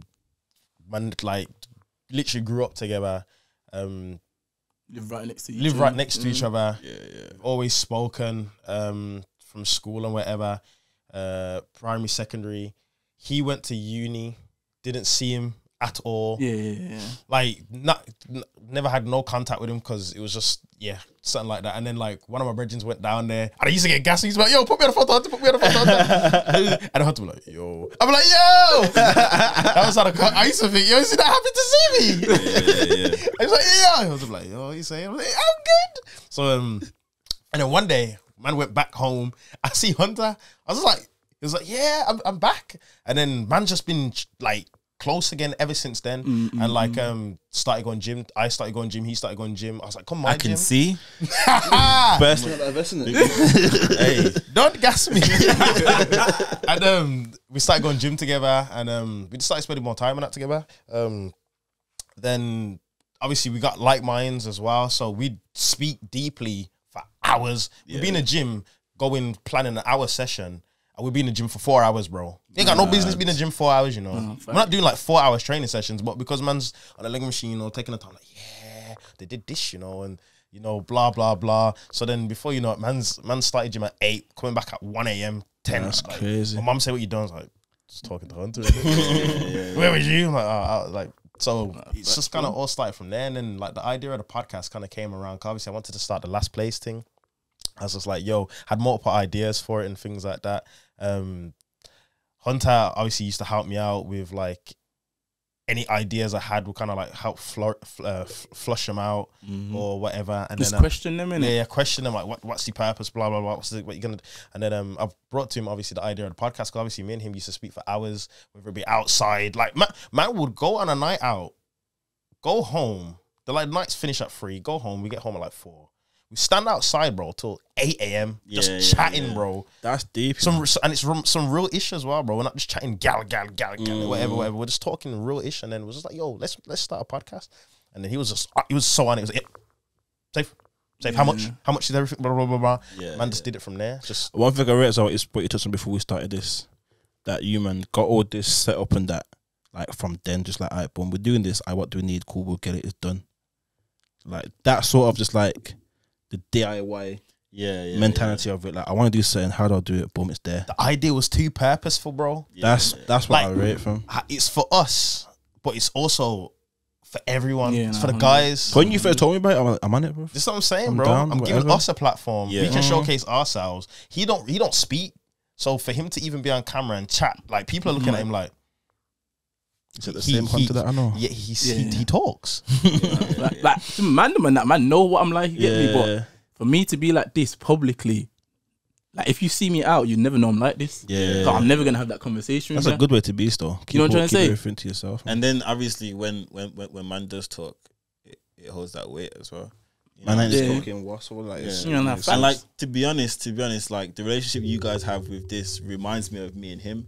You know what I'm saying? Like I said, you guys met when you was like what, nursery, innit? Yeah. And then to like how many other people did you meet at this time that you still There's man around that a man have known for man's whole life. You get me?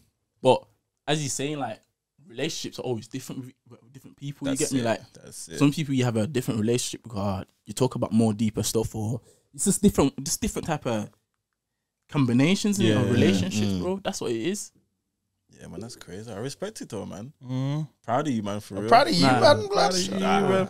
But Tryna this is get what like man do you, it man. for. I'm trying to be like, I'm trying to be like, Nah, but this is what it is. This is what man do it for, because man just understand everyone's got a story and everyone's got a journey in it, and people. sorry, and like you said, like you'd rather give man certain things than other people or whatever, and that's the the next that's man, the yeah. point. Like Yeah. man want to give the man them platforms.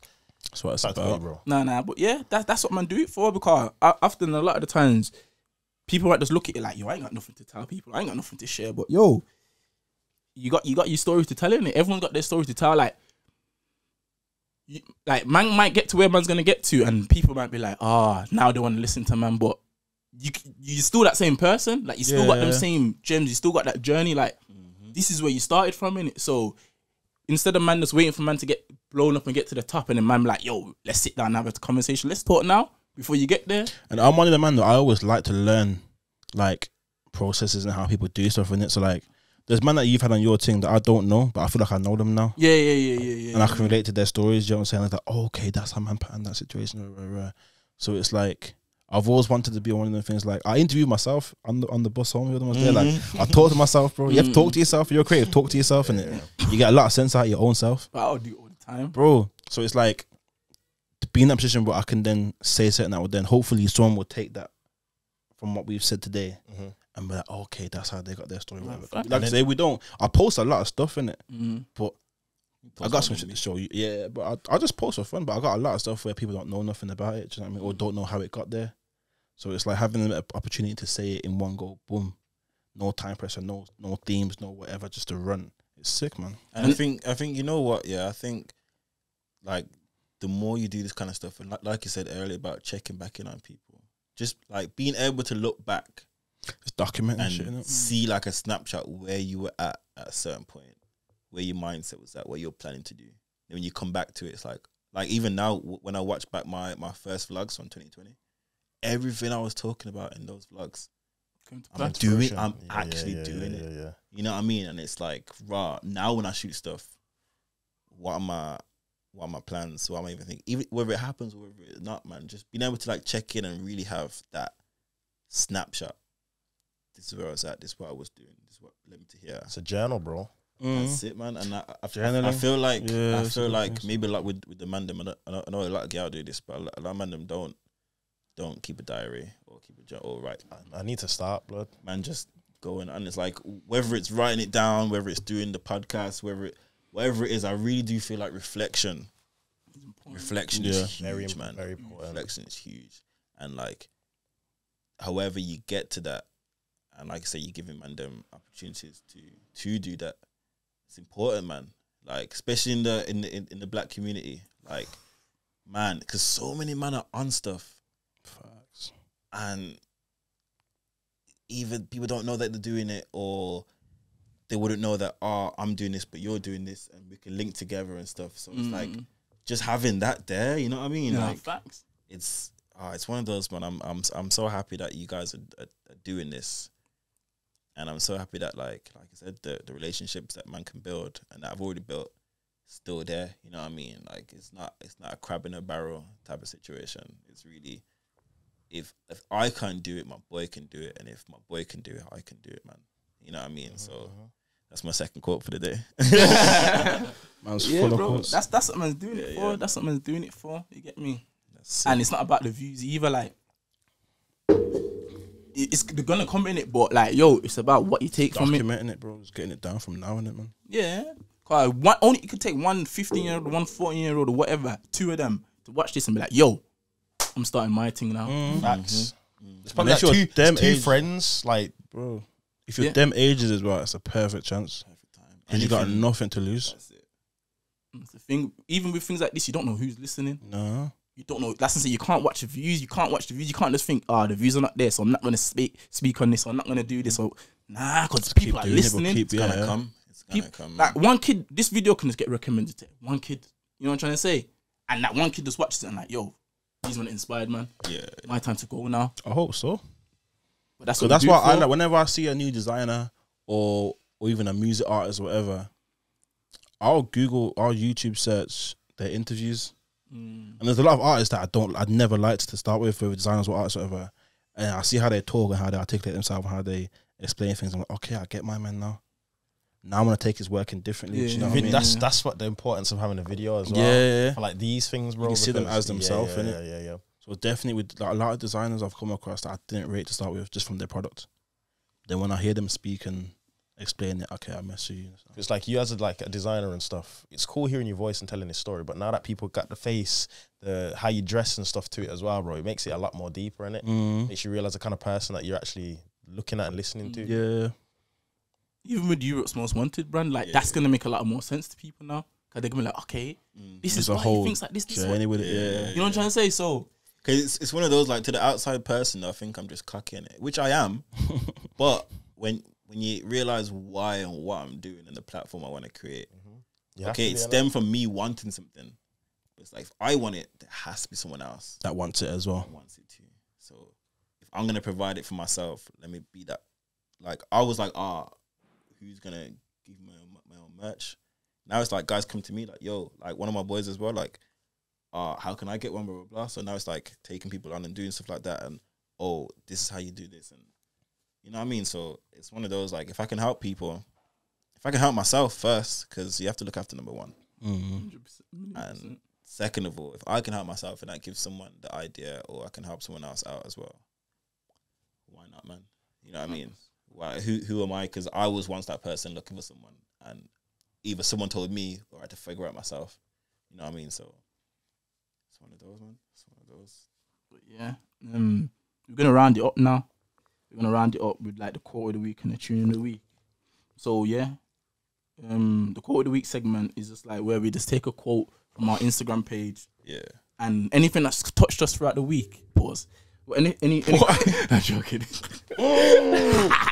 But yeah, like obviously any quote that we've related to that year, like we're just gonna speak on it, innit? Yeah. But yeah, I'm gonna go first. No, you go first. So my quote of the week, and then obviously you that can give you input on what you think about. I've got a personal quote. I've got two. Okay, you want to add your own one? I got FOXDALE quotes, but we can come on to that after. Yeah, cool. Got a couple quotes still. So my quote of the week is: unsuccessful people stay loyal to their old opinion. Successful people stay loyal to the best information. There's no shame in changing your mind. And obviously, for me, why that's my quote of the week this week is because I feel like I feel like on your journey, yeah, you can't be ignorant to like changing it, and you can't be like, I call it. There's something called teachability index in it, where it's like how teachable you are and how willing you are to make change or accept change. So it's like when you're going through certain paths and certain journeys in life, like you have to be able to like learn, be willing to learn, and be willing to change. You get me? You can't just feel like you can't just be stuck and be ignorant in your way of thinking. If it's getting you a certain result in it, like that's just ignorance, isn't it? Yeah. To take that next level, you have to be willing to be like, you know what? I don't know it. Someone else knows it better than me. Let me listen, or let me read, or let me watch this YouTube video, whatever it is. And what I learn now, let me make that change. So that's what I kind of took from that quote still. That's a deep one. That's good, man. I respect that though. I think I definitely saw something like that online this week as well. And it makes sense, man. It makes sense in whatever you're going through or whatever your thing is. You know what I'm saying? Like, even if you come back to your same original idea, the fact that you've thought about it and gone out there and found out more information, you know what I'm saying? Because anything can change, man. You know what I'm saying? So, you have to be willing to change. You have to be willing to change. You can't be stuck in your old ways and think, like, even when you're saying your NFL thing, like, you realize it wasn't good. Well, let me go back to the drawing board. That's it. Like, you wouldn't progress so far if you didn't have that mindset, like, I need to learn more. Let me change how I play my game. And that's took you to the next level. But some people will feel like, like what these are talking about, I'm good. You can never stop learning it. Anything. Never stop learning. There's always skills that you should be trying to learn. Why you can retain knowledge, learn everything from everyone. 100%. Yeah, man. Oh, it's me, innit? Yeah. God damn. So my quote of the week this week is, your self-respect gotta be stronger than your feelings. So for me, self-respect is up there with, like, morals and dignity and all of them things there. Feelings are just like some things that come and go. Yeah. You know what I'm trying to say? Whereas self-respect is something that stays with you forever. So it's like, don't let people or situations sway you past, like, how you actually feel and how you respect yourself. Because at the end of the day, you wouldn't do certain things or agree with certain things because of who you are and what's made you. You know what I'm trying to say? So that was my quote of the week, innit? That was just a short and sweet one. I get it. Still, like, you basically saying, like, stick, like, what you believe in. Yeah, what is it? Your self-respect gotta be stronger than your feelings. It's like, this is how I run things in it. I'm not gonna let my feelings save me from this or whatever. Get in the way of all that. Yeah. Like, this is what I believe. Like, even if you're in a relationship and it's like your own morals and principles, like, you can't let how you feel about that person let them disrespect you or something like that. Nah, this is my self-respect in it, in a sense. So I see it from that angle still. Like, this is what I stand for. This is what I believe in. Like, I'm not gonna let how I feel about you make you feel like you can speak to me anyway. Disrespect me anyway. You know what I'm trying to say? That's alright. That's still. Or even like disrespect yourself. Like, for example, you're gonna go gym or whatever. Like, I'm gonna go gym. I'm gonna go every day, and then you finish work, you're tired. You're feeling tired. You need to go to the gym. I respect myself enough. I'm committed to this, whether I want to go or not. This is what I'm doing. You know what I mean? And that's a that's a good quote though, because your feelings, like you said, your feelings change all the time, man. You know what I mean? But if something is on the path to what you want to do or who you want to be, you got to do it, man. You can't compromise with yourself because you don't respect you. If you don't respect you, who's gonna respect you, innit? You know, like that. Jeez. So if that, like, for example, I'm sure there's times where you're like, oh man, I don't really want to do this podcast, or man, I need to do this with it. You can't make excuses with yourself. You're not fooling yourself. You know what I mean? Like, I respect me enough. I'm gonna lie to me. I can lie to anyone else in the world, man. If I start lying to me, I'm done. You know what I mean? I'm done. So you're done. Who you fooling? Who you fooling? So yeah, man, that's big. I can relate to that. Hey, I can relate to that, man. Oh my goodness. But yeah. Talk to us then. You man said you got some FOXDALE quotes. Hit me something. All right, so one of my personal quotes is, I don't know what I'm doing, but I know what needs to be done. Woo! Do you hear me? So if I break that down to man, in this whole thing, FOXDALE thing, whatever, I don't know what I'm doing, bro. I'm just doing what comes to me, innit? But I know the steps that have to be done to make a brand. Okay, boom, I know I need to do collections, pieces, but I know the steps. So if you just do the steps, take it a day at a time, then you'll get to the end goal inevitably. You know what I'm saying? So that's one of my personal ones. F with that heavy. Yeah, because what they say, ideas don't come out fully formed, innit? They come out as you go. Like you unravel them as you go along. Yeah, like you might know the next 2 steps. Yeah, that's it. And that's it out of like a 30-step process. Yeah. But once you get to that second step, the next 2 come. Yep. And the next 2, and then you'll just take it step by step, man. But that's the shows man's mindset, because where a lot of people would not even take them first 2 steps and think like, I can't see the 30th step. Yeah, so I'm not gonna start. I'm scared. just do something. Just do something. And it opens up, innit? That's the way I live my life, realistically. That's sick. That's sick. You got any FOXDALE quotes? Most wanted quotes. I got one more for you. You've been quoting us out today, yo. My last one I say all the time to myself is you're the star of your own movie, so act accordingly. Ooh. You know what I'm saying? So it's like whatever you're going through in your life, you are the protagonist. So you know it's a movie, innit? Like, it's a sad scene. It's this scene. It's the so it's like whatever you're on, the movie still have to be like, you know what I'm saying? So like the choices you make decide what type of movie it is. You know what I'm saying? So like whether that means like you know, like in a movie there's like a montage, like it was here and then I did this. Obviously you're gonna have to go through all of that because it's your movie, you know what I mean? No one else is gonna make your thing go the way you want it to go unless you make it. You know what I'm saying? Otherwise you're just an extra in someone else's movie. You're extra in your own movie. That's Like, deep. some of those, like, can you imagine? That comes back down to your own self-respect, bro. An extra in your own movie is crazy. Crazy, So bro. it's like, no matter what you're doing, say you're working in a kitchen. That's the intro. That's the monologue. That's you. You know what I mean? You gotta do your thing in a way where it's like, yeah, man. Whatever I'm feeling, whatever I'm doing, like, story has to be told, man. It's my movie, and You know what I mean? and just to jump on the back of that, it's just like even when you have these mad big ideas, imagine just even having that story of like, yo, I tried to do this. Like this, my movie's gonna be sick. Let me go try this big idea. We've been saying that. You know what I'm saying? Bro, our biopic, fam. Literally, like I get inspired by and tell you what, one of the most things that I get inspired by, you know, like those what's the movie? Catch Me If You Can.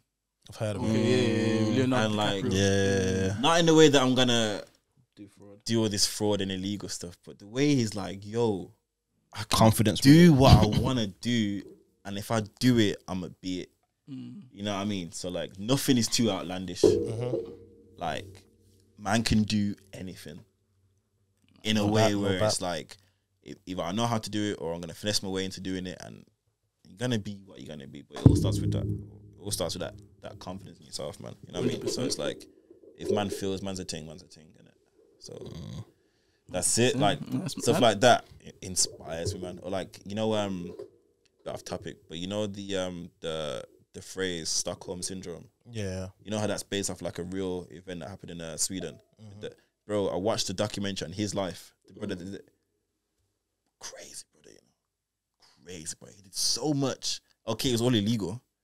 But the way his mind worked, it wasn't like it's illegal. It's like, I can do anything, man. Like, whatever the situation is, I'm going to turn it into a way that I can win off that. I can win off it, man. Regardless of the situation. It started from nothing, innit? And like, okay, I'm not saying I want to rob banks and terrorize people and stuff. But just the whole confidence stuff and that. Like, he rated himself so highly. The reason why Swedish prisons are so nice and all because of him, you know. And like, the amount of stuff that so stuff like that really, really inspires me, man. It's like, it doesn't matter where you like start off from. And you're not saying the people inspiring the message. You're saying that, like their mindset and how they process things. Yeah. So it doesn't matter like what you start from. If you want to do something, you can definitely do it. And it makes a better story. And that's the thing. We've never had no one say us we can't do it. No, dog. Even if we did, no one told us we can't. So the fact no one told us we can't, why we can tell ourselves we can't? Possible, man. If it's You know what I'm plausible, it's possible. possible. Oh, yeah, that's our So- next one. So that, You know, what it is? Just to touch on that, like even with you man's story and how you man talk about the non-uniform there and that's a sick story to tell. I'm gonna tell my grandkids that. You know what I'm trying to say? Like, yo, what? We didn't have these peas and blah. We made our own clothes. Yeah, and we came to school looking fresher than man that had more peas than us. And man, man was asking us where we got our shit from. Yeah, and like the thing is though, me being out in Europe, me telling them that story, they don't have uniforms in school. Yeah, they're like even like, what do you mean? Like you wear your own clothes every day? I'm like, no, it's different here because we gotta wear a uniform. That's probably why we like uniform so much. But the fact that I love like, uniform. You have like 2 or 3 in the year. And that's a big event, man. Facts. You know what I mean? Like the uniform day. What am I gonna do? Man was pulling up. Paris fashion, bro. It's Paris fashion week, fam. I'm telling you, man. Bro. I'm telling you, bro. So Hey, like, blood. just Man's walking around just for the sake of walking around, just show off the fit. Yeah. have me pulling up in a New York Yankees snapback and an identical one strapped to my jeans, so man can switch at any time. That your era thing's was different. Yeah, That era was crazy still. That era was crazy. Nothing's different. Nah, but even You was him back then, you know. I said, You was really him. Capital H. I peaked. I peaked. Nothing's gonna beat 15-year-old me, you know. Facts. But yeah, man, it's one of those, man. Like just even having that as a backstory and that influence, like these other brands, like you grow up in Italy, you're not having that. You have different influences, but it's not. It's the unique influence to that us, kind of yeah. we had, you know what I'm saying? It's like that. Yeah, man. Like we say, we're not bringing it back. We're not a Birmingham brand, but we're definitely Birmingham raised, and that is it's played such a big influence that it's like there's no hiding it. We're proud of it, but we're not out here like, oh yeah, 0121 blah blah blah. But at the same time, we're 2 boys from Birmingham that grew up here and had a dream and are attacking it. Whatever it is, man, I go after it. Yeah. I think for any young youth out there that's got no mad idea, just look at it like, yo, It's not mad. it's not mad, and this story that I'm creating right now by just going after this idea is gonna be a mad story to That's tell. it, man. Like at the end of it all, do you want to watch your movie? Is it gonna be sick? Yeah, you want it to be know what I entertaining mean? off your seat. You know what I'm trying to say? I want Denzel playing me, you know. Like that. So it's one of them. Like for me, it comes from a self-centered place, but I feel like it's a pure intention thing. Where it's like I'm not trying to say I'm better than everyone else. I just like I know whatever I'm doing, You're the best at that. It has to be sick, man. Yeah. If it can be better, it will be better. I'm gonna do it. You know what I mean? So that's it. Live your movie. No, you're the star of your movie and act accordingly, man. So I fuck with that heavy. Still. quote. So yeah, what tune of the week? Now? Tune of the week now. That means we're basically near completion. So boom, we're gonna go from this way around actually. This way around. Yeah. I'm trying to think what song he's gonna say. I'm not trying to say it. You won't say what It I'm don't gonna matter. say. Like even if you might got the same song, bro. You won't say what Because I'm we're gonna say. gonna add these to the Spotify playlist as well. Oh, facts. Yeah, I got a few. yeah. I'm gonna send you. I'm gonna send you some. Hold on. I got it. It's just one. You only get one. I want to get the name of it right. Hold on. So my song of the week, yeah, it's by an artist called O.F. Shah and Keen. It's called MSW. Are you gonna play it now? No. I'm not about to say. No. It's MSW short for like Murder She Wrote in it, but this tune, Fire. crazy. I think he only had like I'll play it for you guys after. I think he only had like 2,000 likes on Instagram or something like that. No followers, which is it's decent, but it's not nothing crazy. And I think he must have paid for an ad in it. And usually on Instagram you just swipe past it. I was like, oh no, this is cold. This is cold. Straight away, added it to my Spotify. Then I checked him out and everything. I was like, yo, this guy is Talented. so it's one of them, man. Not to say I put everyone on, but Someone I forget put on in it. No, you know. No, you know. man. Yeah, but this tune, Murder She Wrote, cold. So let's gonna have to check it out. Nah, bro, it's hard. It's hard. It's gonna be added to the playlist. You get me? Sir. Trenches. My song of the week is this guy called, I think it's pronounced Iayz. How do you spell it? It's like IAYZE, I believe. Okay, when you said Iayz, I thought you felt shawty like a melody. Oh, nah. Iayz. That's Iayz. That's a banger, but nah. But the song's called Khmer, so it's spelled C''MERE. French thing. Nah, the guy's from America. I don't know what state, but like, Okay. I'll play it for you after. It's one of I've had it on loop for like a whole day straight at work from like it's a box though. Okay. My turn, innit?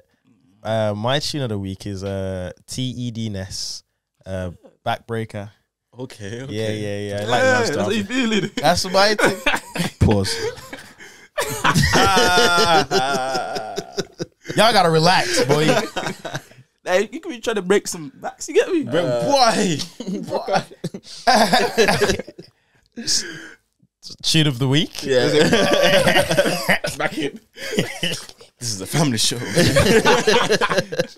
TDS Backbreaker. That tune is like obviously I don't really F with UK music like heavy like that, but I'm like I love my American music and stuff like that. I'm not saying I don't support English music and that, but TDS I've been listening to him for a little bit still. Like he's one of the actual few talented rappers or musicians or artists, shall I say, from the from UK.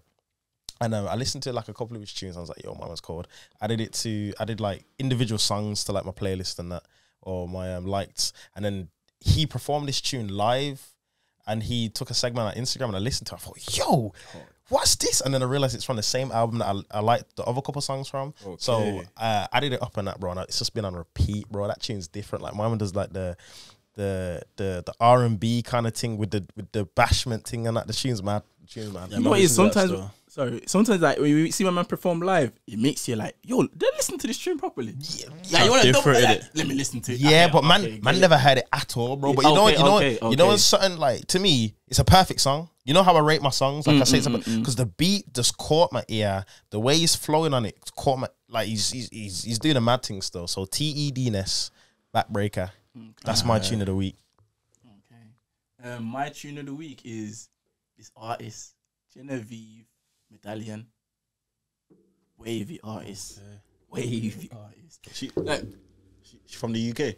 Nah, America. Okay. She's from America. But he showed me one page and it showed me one page. And like, songs and samples, innit? Yeah. And like, okay, yeah. I mess with that still. And I was going through the page and I seen this girl and I was thinking, wait, she sounds so cold.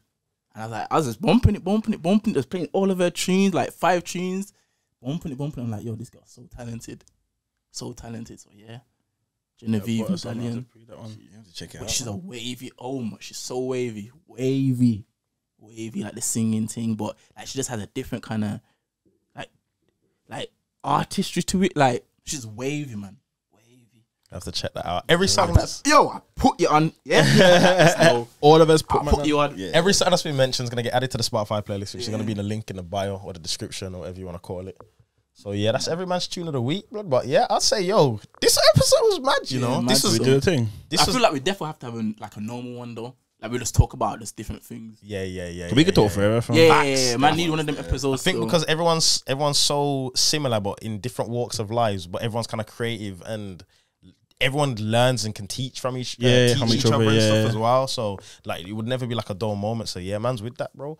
But yeah, so the first 4-man interview as well, isn't it? Man. You just see this. Fade to 4-way, innit? This is the first quadcast.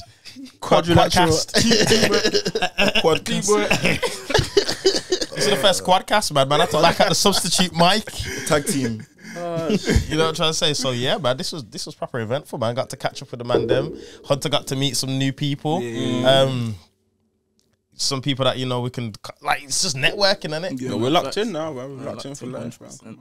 And as I said, man's definitely gonna run it back on a normal one, innit? We're gonna run it back on a normal one car. I feel like we have a bad boy conversation that's on this all topics and that. Yeah. So yeah, man, episode 7 of the Last Place podcast. Thanks for having us, man. We got the FOXDALE boys. Yes, we got Trench Coat Killer. We got Most Wanted AB. AKA Slipband Killer. The FOXDALE gang. Last Place boys. Anything you want to say, bro, before we wrap up? Last don't mean lost. Last don't mean lost, bro. Hey, that's it. Guys, love my family. Appreciate you for coming through. Love, bro. But yeah, man, episode 7. Thank you for watching, guys. Don't forget to comment, subscribe, like, all of that good stuff. Yeah. Add up the socials, them. Add up the socials. Gonna put everything in the pictures, descriptions, and all that stuff, man. But yeah, thanks for tuning in, guys. Yeah, when's your stuff dropping? Alright, so boom. So we're shooting a campaign week after next, and the aim is end of July. This collection should be out in some capacity. So yeah, look out for that. Yes, sir. And go on the website www. Website's wavy, bro. The website FOXDALE1651.com and sign up to the mailing list so you Sign can get up. You can get all the info before anyone else does. If you're liking the pieces, this is what to expect in it, and what you say 10 times better. So yo, His website's so sick. I'm gonna put the link in there as well. Make sure you Hey, send me all the links. Shout out my boy Curio. Man, like Curio makes websites. Oi, that website, oi, Shout out my boy Curio. that website there. Blemish out of his thing. So, yeah, bro. But yeah, once again, people, thank you for tuning in. Last Place podcast. Last don't mean lost. Foxdale, Europe's most wanted. Yes, sir. All of that. All of that. Peace. Love.